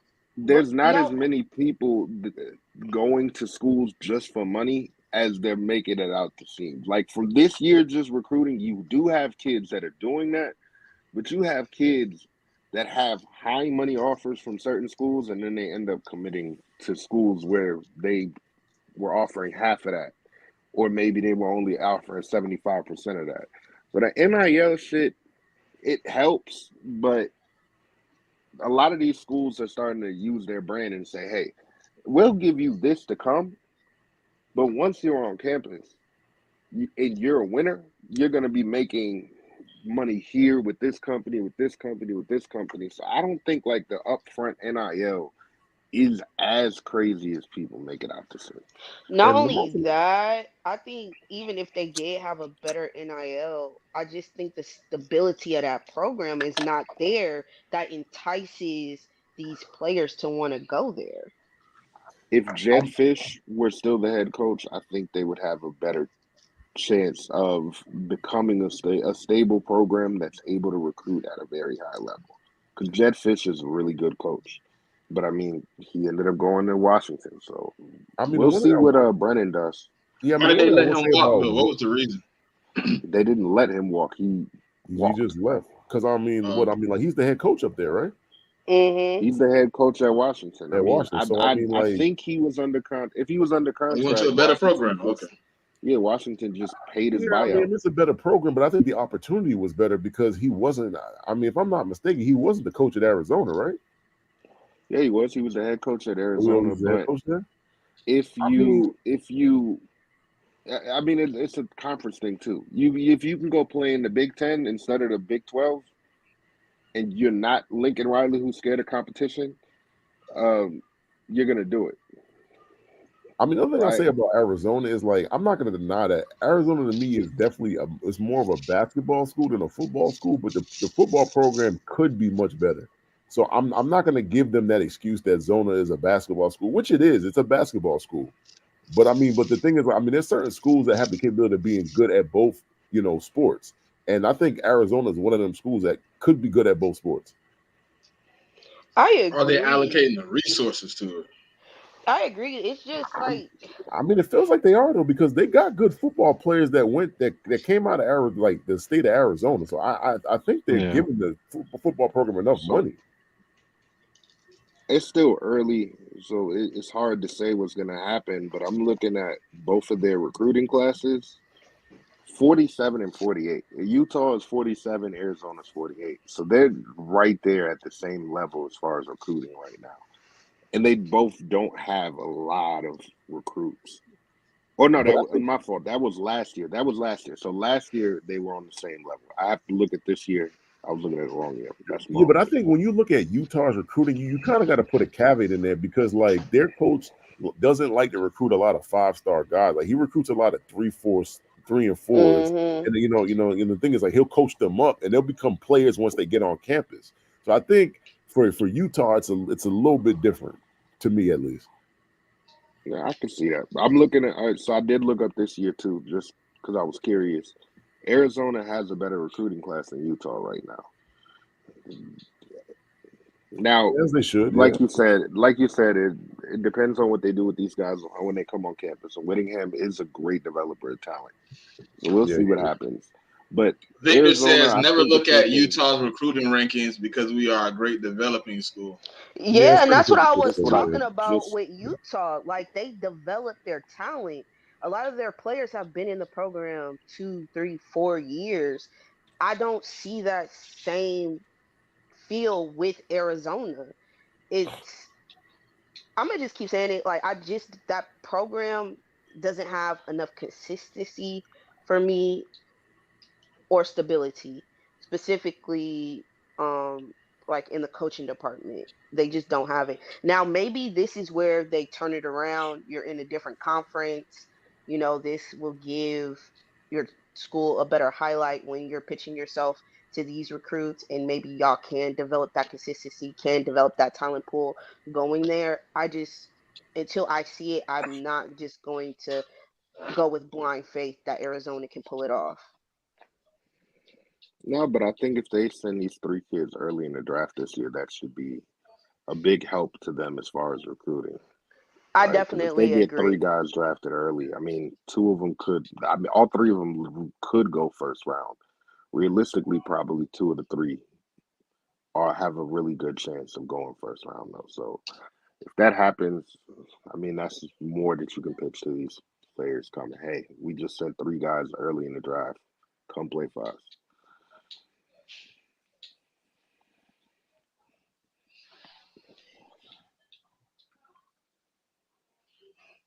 I mean, you said you wanted to touch on Kansas, Andre. I mean, if y'all want to, we can definitely talk about Kansas. They have one of the best coaches in the conference, and I mean, Jalen Daniels is an electric quarterback if he can be healthy. It's his biggest concern is health. I was just going to ask you what you think about Jalen Daniels this year, because I know last year he battled a few injuries. He's supposed to be healthy now. So what you think about Jalen Daniels coming off, couple injury riddled seasons? So if he can have that this year where he can stay healthy all year, I think he could end up being a Heisman contender, maybe even one of the Heisman finalists. The kid is special. Like when you watch the kid, he's special as a player. It's just he can't stay on the field. And that's why it's kind of hard to predict what Kansas will do this year. But I think Kansas, like I said, they have one of the best coaches in the conference in Leipold. He's good. Then on defense, they have the Kobe Bryant kid, who's another corner that could go early this year in the draft. He's special. I think he was first team all conference last year. You have the running back coming back in Devin Neal.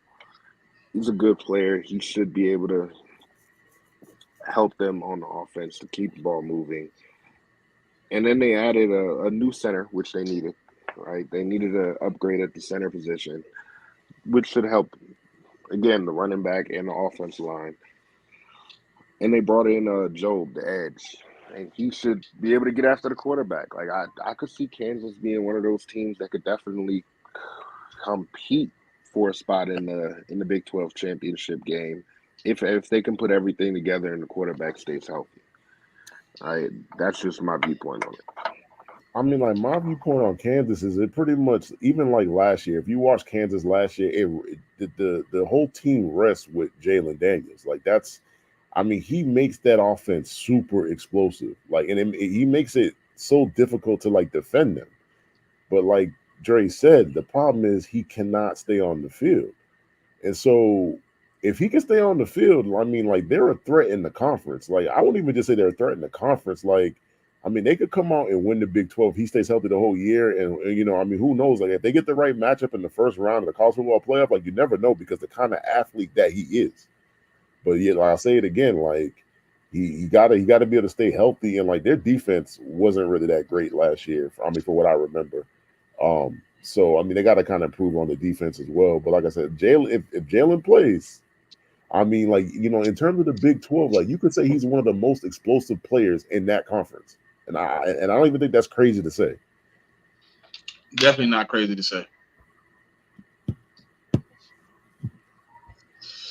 Well, I got a fun question. I don't know how many of us play it, right? But fun question. What's something y'all guys are looking forward to in the college football game since the next time we see each other? Everybody that has it will been done played. I mean, gotta be for me. Gotta be the dynasty mode, man. Like I mean, like 10 years ago when the game was last out, that was the mode that I was playing like the most. I mean, J-Vic, are you starting with Alabama or are you gonna be an FCS school and build your way up? Man, I'm gonna try with a smaller school first because I mean my school is obviously Georgia, so I mean I could always. You going straight head coach or you going OC, DC? What's up? Talk to me. I'm gonna probably go DC, man. Like I mean, like that's kind of my thing. I mean, OC. What I'm gonna probably do is like I'm gonna probably do the fun thing about this one for me is you remember last time on 2014, you wasn't able to, when you was a DC or an OC, you couldn't help yourself on the other side of the ball. Yeah, that's true. Yeah. If you was a DC, you strictly had the defense, and then the offense seemed like they couldn't do shit. You be out there 1,000 times a game. I do like that they're gonna give us the opportunity to play both sides. I mean, because I remember in the 2014 game, like I was definitely playing with like, like black schools. Like, what I would do is I take the black school, like I'd build them up. And so, I mean, like I might do that this year too. So, and we just gotta wait and see. Dre? I'm starting as an offensive coordinator. I'm starting at Alabama though. I'm gonna start up top because I want to get the job offers early. Realistically, gonna probably get offers from smaller schools, right? But I'm gonna start as a coordinator. We gonna ball out. Then I'm gonna go take my talents to one of these lower level programs, and we gonna build the next college football powerhouse. So my plan is not to go to a powerhouse or a trash school first. I want to go to a mid-tier team where they're decent.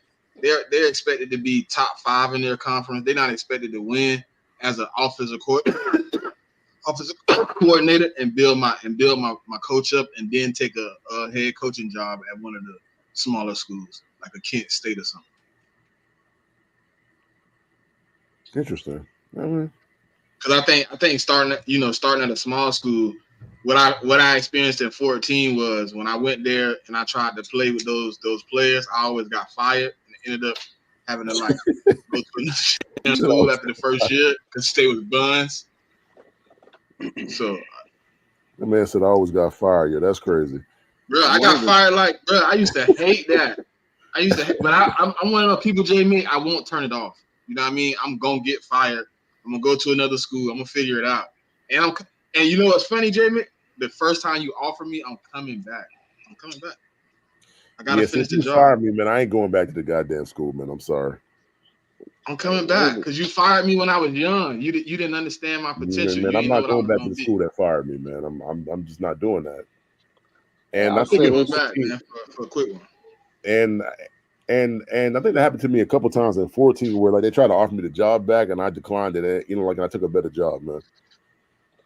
I'll say this too though. Like one of the things that I'm looking forward to in the dynasty mode is when you get to one of these smaller programs, you're gonna see dynamic crowds. So starting out, you're not gonna have like a stadium full of people. No, you definitely get blown out. So you're look, gonna start seeing people walking out. I've seen too, Dre.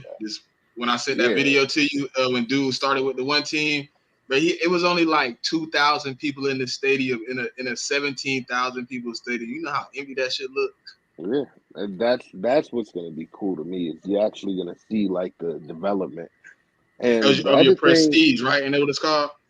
The prestige. It could be, yeah. I think it's called prestige. The other thing though that I find I really can't wait for Monday. Look, the other thing I find interesting is when you're playing as a player, when you do the road to glory mode, you have a bad game, you fumble the ball late or something, and people start talking crazy about you, you could make a burner. You could make a burner for your player. You can be on that Kevin Durant type time, defending your player out there. I think it's gonna be the only thing I want to figure out, Dre, that they haven't showed yet. I'm waiting for I heard some footage supposed to come out today for it. How is the process of getting recruited if there's no high school? I don't know. I think you pick what kind of stars you're gonna have coming out. Like you could be the 5. You pick the stars, and then I think are you gonna do a workout or something? You think? And then some type of workout? You pick the things that are interesting to you, like the things that apply to your player, the same way it would be in real life. Multi-question type shit.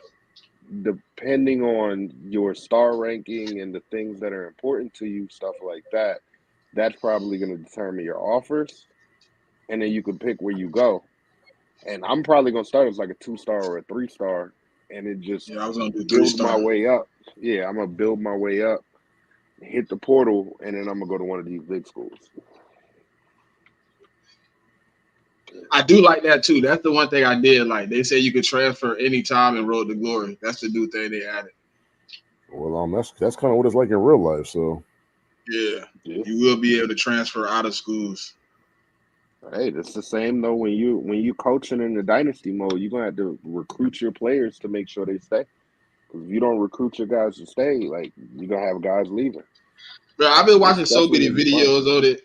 I'm like really knowing what's going on is crazy. Like you're gonna have to do certain things to keep guys on the roster, not only recruit guys. Like you're gonna have guys on the roster that's you want and need or whatever, and they gonna even need deal breakers while still on the roster. That's crazy.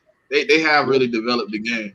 But I told y'all they only got 4 years. They're gonna have to do what they gotta do in 4 years to make this work. Or they're gonna be competing with 2K. This might be the greatest football game we've ever had on a console. But I like that they brought the dev teams from Revamp. I think that's the biggest upside to the game. Yeah, not facts, but I think this could end up being the greatest college or the greatest football game we've seen on a console. The only thing is, I haven't. I just told my son. He don't even know, but it was only on next gen. Yeah, that's a fact. It's only next gen. Yeah, they didn't, and they not. See, but this is the thing I didn't like, Dre. You got these PC dudes to come in and help you, and then you said, I'm not even releasing it for y'all. They did that though because it's they easier. want to mod it. Yeah, it's easier to hack it when it's on computer than if it's on the system. They're gonna figure. They're gonna emulate this shit anyways. Yeah, for sure. Yeah. And low key, I'm waiting for that. But they're gonna emulate it anyways. There won't be any liability for the company though if they emulate it to the computer. And that's what it is. Because like you could start, because realistically that means you could start adding recruits in, start uploading recruiting classes and stuff like that.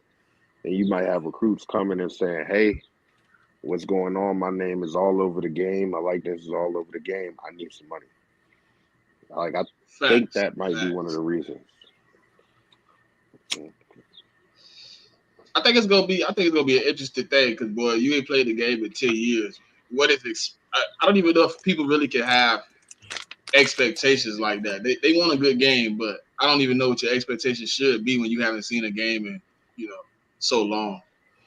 I think what I've seen specifically when the news that they were dropping a new game, a couple years back, the chatter I've been hearing is they don't want it to be anything like how Madden was, which I think is the reason why they brought in the people that have been modding NCAA 14 for so long to make sure that they do not fall into the pitfalls they've had with the gaming developers. Yeah, that was one of their big things too, Pop. That was one of their big things. They wanted the inside knowledge of what people felt about what they needed in the game. Yeah, so I think what people want is just a good quality game, and we'll see what the reactions are over the next week or so. And I just can't wait to see. Here's the thing. I'm expecting bug issues because that's just something to expect with a new game like this. But I'm ready to see the builds that people make. I think Pop, the thing you just said about the end, I think that's the reason they avoided regular Xbox too. They knew it was gonna be too many bugs for regular Xbox of what they were trying to do. So they was like, nah, we're just gonna limit the bugs by just going next gen. Oh, another thing too that I think is dope that came out within the last couple of days is you're gonna be able to go back and replay big moments throughout history. So like that's something new, right? They never had that before, right? Nah, but I feel like they had that in like one of the games. It wasn't the 14 game, but I feel like they had that before though. I don't remember it. I think it was like the old. I don't remember it either. Game. They could have had it before. I don't know. I don't remember. But even if you just go off of the last 10 years, there's been some iconic moments that have happened that we haven't been able to relive. Like, it is going to be dope that those moments are going to be in the game. Like, I mean, as much as it still hurts to kick six, you can go back and reenact that. I hope you can go back and reenact 2nd and 26. I hope you can go back and do the 4th and 31. Like, I hope the clip that's in the commercial when they're at Penn State and the stadium is rocking like that. Like, I hope you can go back and play that game.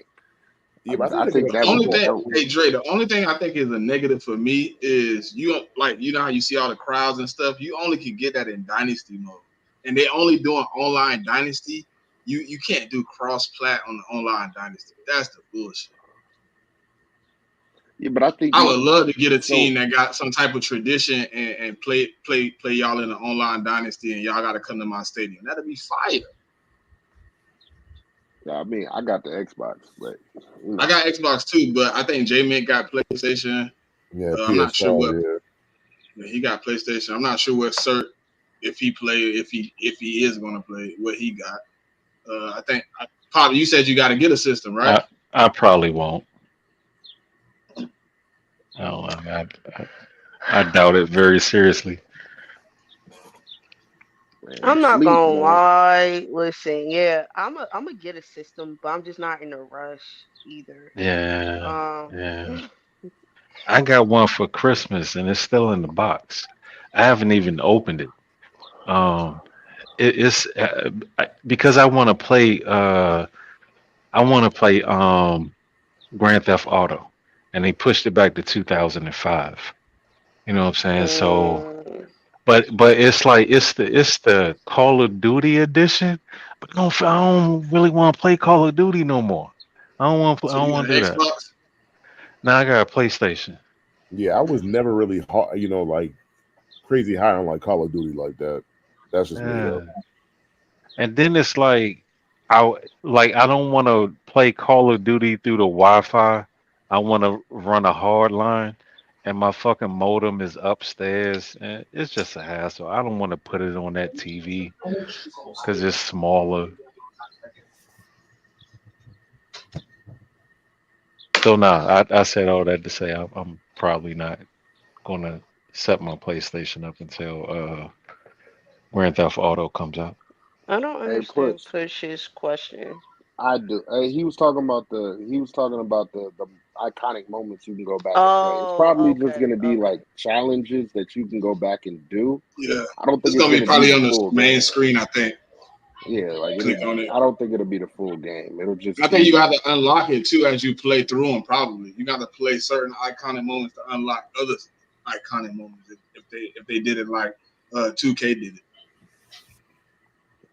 Could be. But I'll say one thing I've liked is them dropping the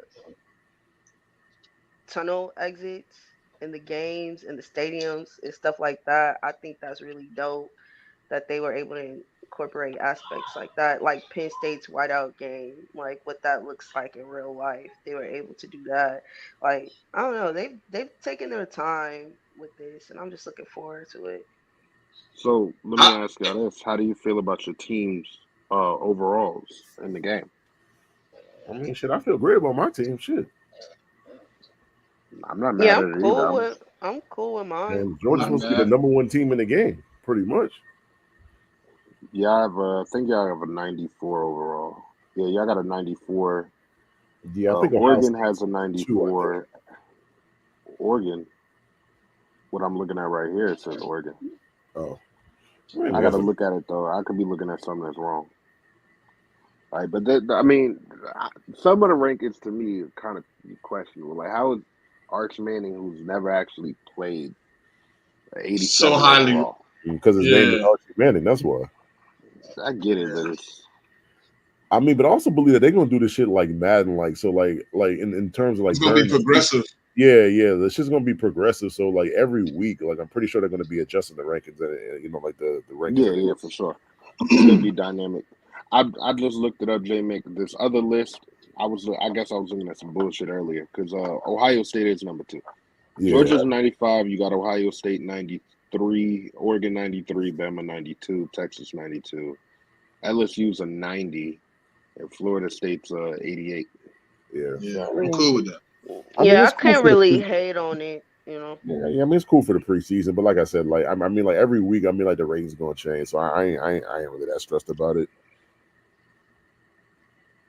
Yeah, I just hated they did the online dynasty like that. I thought they was gonna let you cross plat it again, but they didn't. It's crazy. I thought it was none of the games. though, like, None of the games are doing it though. None of the games let you online Dynasty, Xbox to PlayStation. I just thought it was interesting that Colorado is one of the top 20 teams in the game. Yeah. Somebody said they love him in that game. That's crazy. Yeah, they got him as an 87 overall. They got him right under Ole Miss.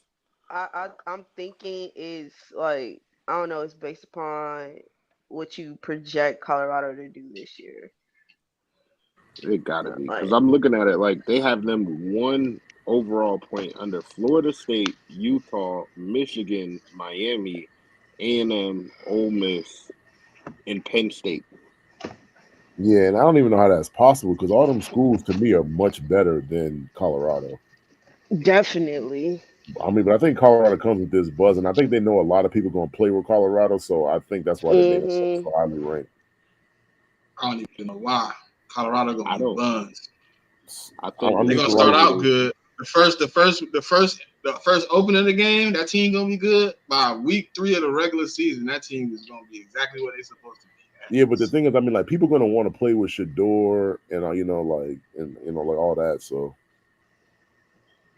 I mean, I think it's interesting that a team like Missouri isn't in the top 25 though, especially coming off what they did last year. I know they lost some pieces, but they still got a lot of talent over there, especially on the offense side of the ball. So them not being at all in the top 25 and Colorado being there is a big shocker to me. Yeah, I mean, like people got high hopes for, and I mean, like Missouri, but I guess I guess in the college football game, they don't feel the same. Yeah, it was weird because like Iowa, I don't see Iowa being a better team than Missouri. I mean, to me, I mean, like the lifelong question with Iowa is, I know their defense is going to be good, but what the hell is that offense going to do? The offense. I mean, they got a new offensive coordinator. Their old offensive coordinator is actually the assistant offensive line coach for the Giants now. So they got a new offensive coordinator coming in. We'll see. Maybe he brings them a step up on offense because the defense. I mean, if they had just average offenses the last couple of years, they would have been contenders, like true contenders, at least in the Big Ten. It wouldn't have just been, oh yeah, they're gonna lose when they get there. Like, nah, it would have been tough because that defense is legit. It's gonna be legit again this year. I mean, like their defense is good every year. Like I said, it's the offense. Can the offense just do anything? Just something to help out the defense. I agree.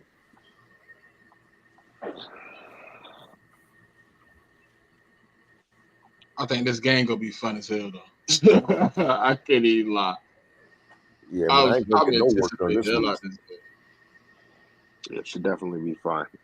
But anybody that wants to play me, don't hit me up in the first week because I'm not playing no online games week 1. I don't know when y'all gonna catch me online, but I'll let you know when I'm done. Road to glory. I'm doing a lot of Dynasty, dog. Dynasty, my shit. I ain't got time. I ain't gonna need a lot. I'm gonna be locked in. I don't know how many of y'all watch CJU, but I was thinking I might make a 3-star running back and try to get him to go to LSU. Name was Jackson Blaziken now. Why LSU?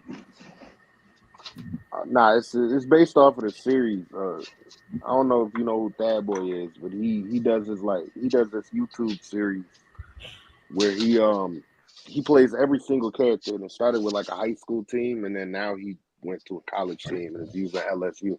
The series is like when you find out a 3-star is better than a 5-star or something like that. It's dope. It's funny. I know who you talking about. His content be dope. Yeah, it's funny. I like the way they got it set up though. You know, just because you're a 5-star, you know what I mean, don't mean you better than everybody else. They got different abilities as far as like the underlines of how I guess they try to give people heart, if you may say. Like they got some guys that's impact players who gonna play hard, and they're gonna go hard for all 4 years that they're at your college. They're gonna give everything they got, but they ain't gonna be the best player on the team. It's gonna be fun, and you gonna like. I like the overpowering because I remember when I used to play on 14, but people go get like Grambling State and beat you with Alabama. Like weird stuff like that ain't gonna be happening. I hope. It I shouldn't remember because of just the gap that they give. Like if you have a lot of the blue chip talent on your roster, you're gonna notice that if you're going against a team that's not at that level of talent. And if you have a more experienced roster, you're gonna see that too. Like if you're going out there with a bunch of freshmen, you're gonna feel that during the game that they might just move a step slower than the upperclassmen. It doesn't even matter if they're a 5-star. Like a 3-star senior still could be a better player than your 5-star freshman because he has the experience and depending on what he did on campus and stuff like that. But yeah, it's definitely interesting. I like that they put that much effort into the game and they made sure to even go down to like just the smallest of details when it comes to even the stadiums. Like when things were wrong, they've already gone back and corrected certain things that were wrong. Like the River rivalry in the trailer was set up wrong. The end zones were the wrong end zones and the crowd wasn't split 50-50. Somebody complained about, or a lot of people complained about that. And one of the guys that actually had the opportunity to go and play the game early and he puts out like content on YouTube, he actually hit up one of the developers and was like, yo, y'all got to fix that. And they said, yeah, we already did. We fixed that and we fixed, there's another stadium that had a waterfall in it or something like that, and they didn't have the waterfall in the games. Like they're going down to the smallest detail, and I like that. Like even the smaller stadiums, they're not just focusing on the big schools, and even the commentary and the people they have involved with the game. that's another thing I thought was interesting. They're gonna update commentary throughout the season, live commentary, so you don't get the same repeat statements over and over again. Yeah, no, it's definitely dope. And I'll say like the people that are in tune with college football that I trust, like and go get my information from that have had the opportunity to play the game already, they say, man, the game is dope. Like, and those are people that love, like they eat, sleep, and breathe college football. They prefer watching college football over the NFL any day, a time of day. And if they're saying that the game is dope like that, I tend to believe that it's going to be a really good game. I ain't gonna lie, But we'll Trey. see. When it comes down to playing games, though, I don't really care to play Madden as much as I do to play college football. I would prefer to play the college game over NFL all day. That's why I canceled my pre-order for the dual package. I had the package where you get both. I was like, I don't really think I'm gonna be playing Madden. What I text you the other day, I think it's gonna be a while before I start to Madden until they upgrade that game because it just ain't a good quality game at all. Yeah, I mean, for me, it doesn't matter if it's video game or real life. Like we're gonna have a time this year where I think it's the Chiefs are playing the Dolphins or somebody late in the year, and there's a college football playoff game on. I think at the same time where they I probably watch the overlap. college football game. I'm watching the college football game. I'm not watching the NFL. Like if it's up to me, I prefer college football over NFL any day of the week.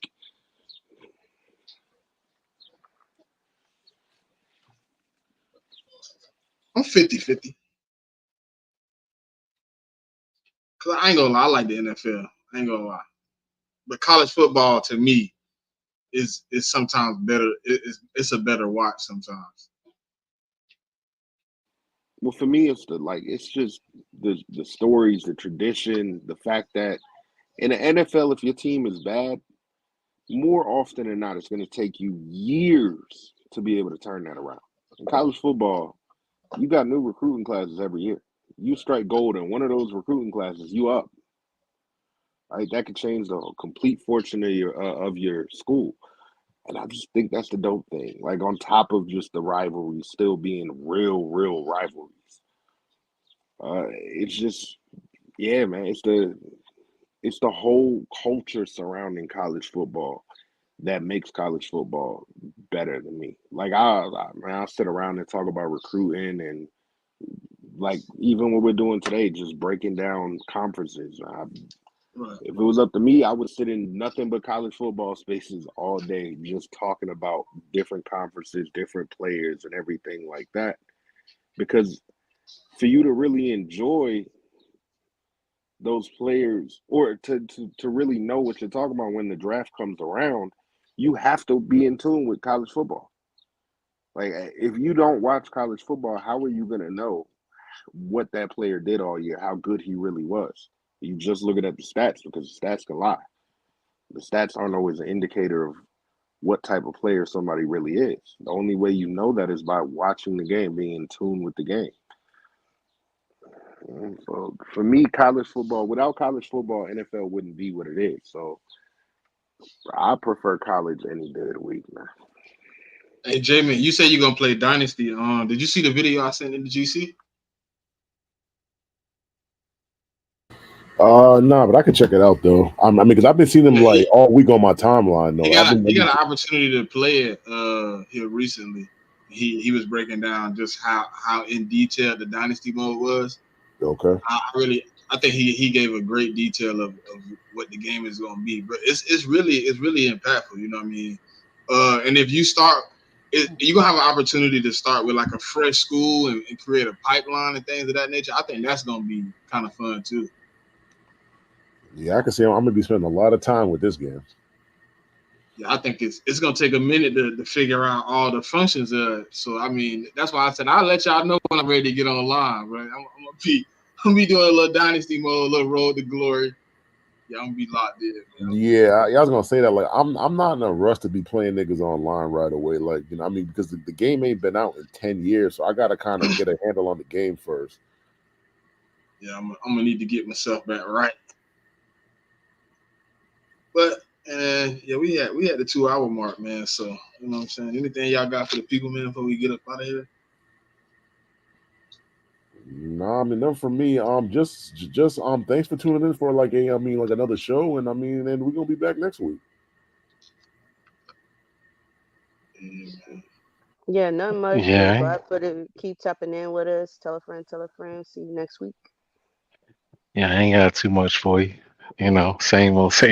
Come holler at us next week. Yeah, man, I appreciate everybody, we appreciate everybody for tapping in. And I'm interested to see what game y'all prefer, man, college or NFL. So I put out a poll. If you go to my Twitter, it's the same as my name here on the screen.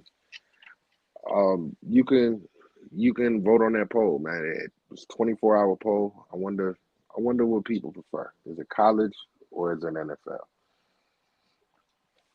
Man, we want to thank y'all for popping out. It's 175 of y'all that's sitting out here with us, chilling, talking Big 12. If you could come over to the YouTube to like, comment, subscribe, and tap in with us next week, man. Until next time, y'all know what it is.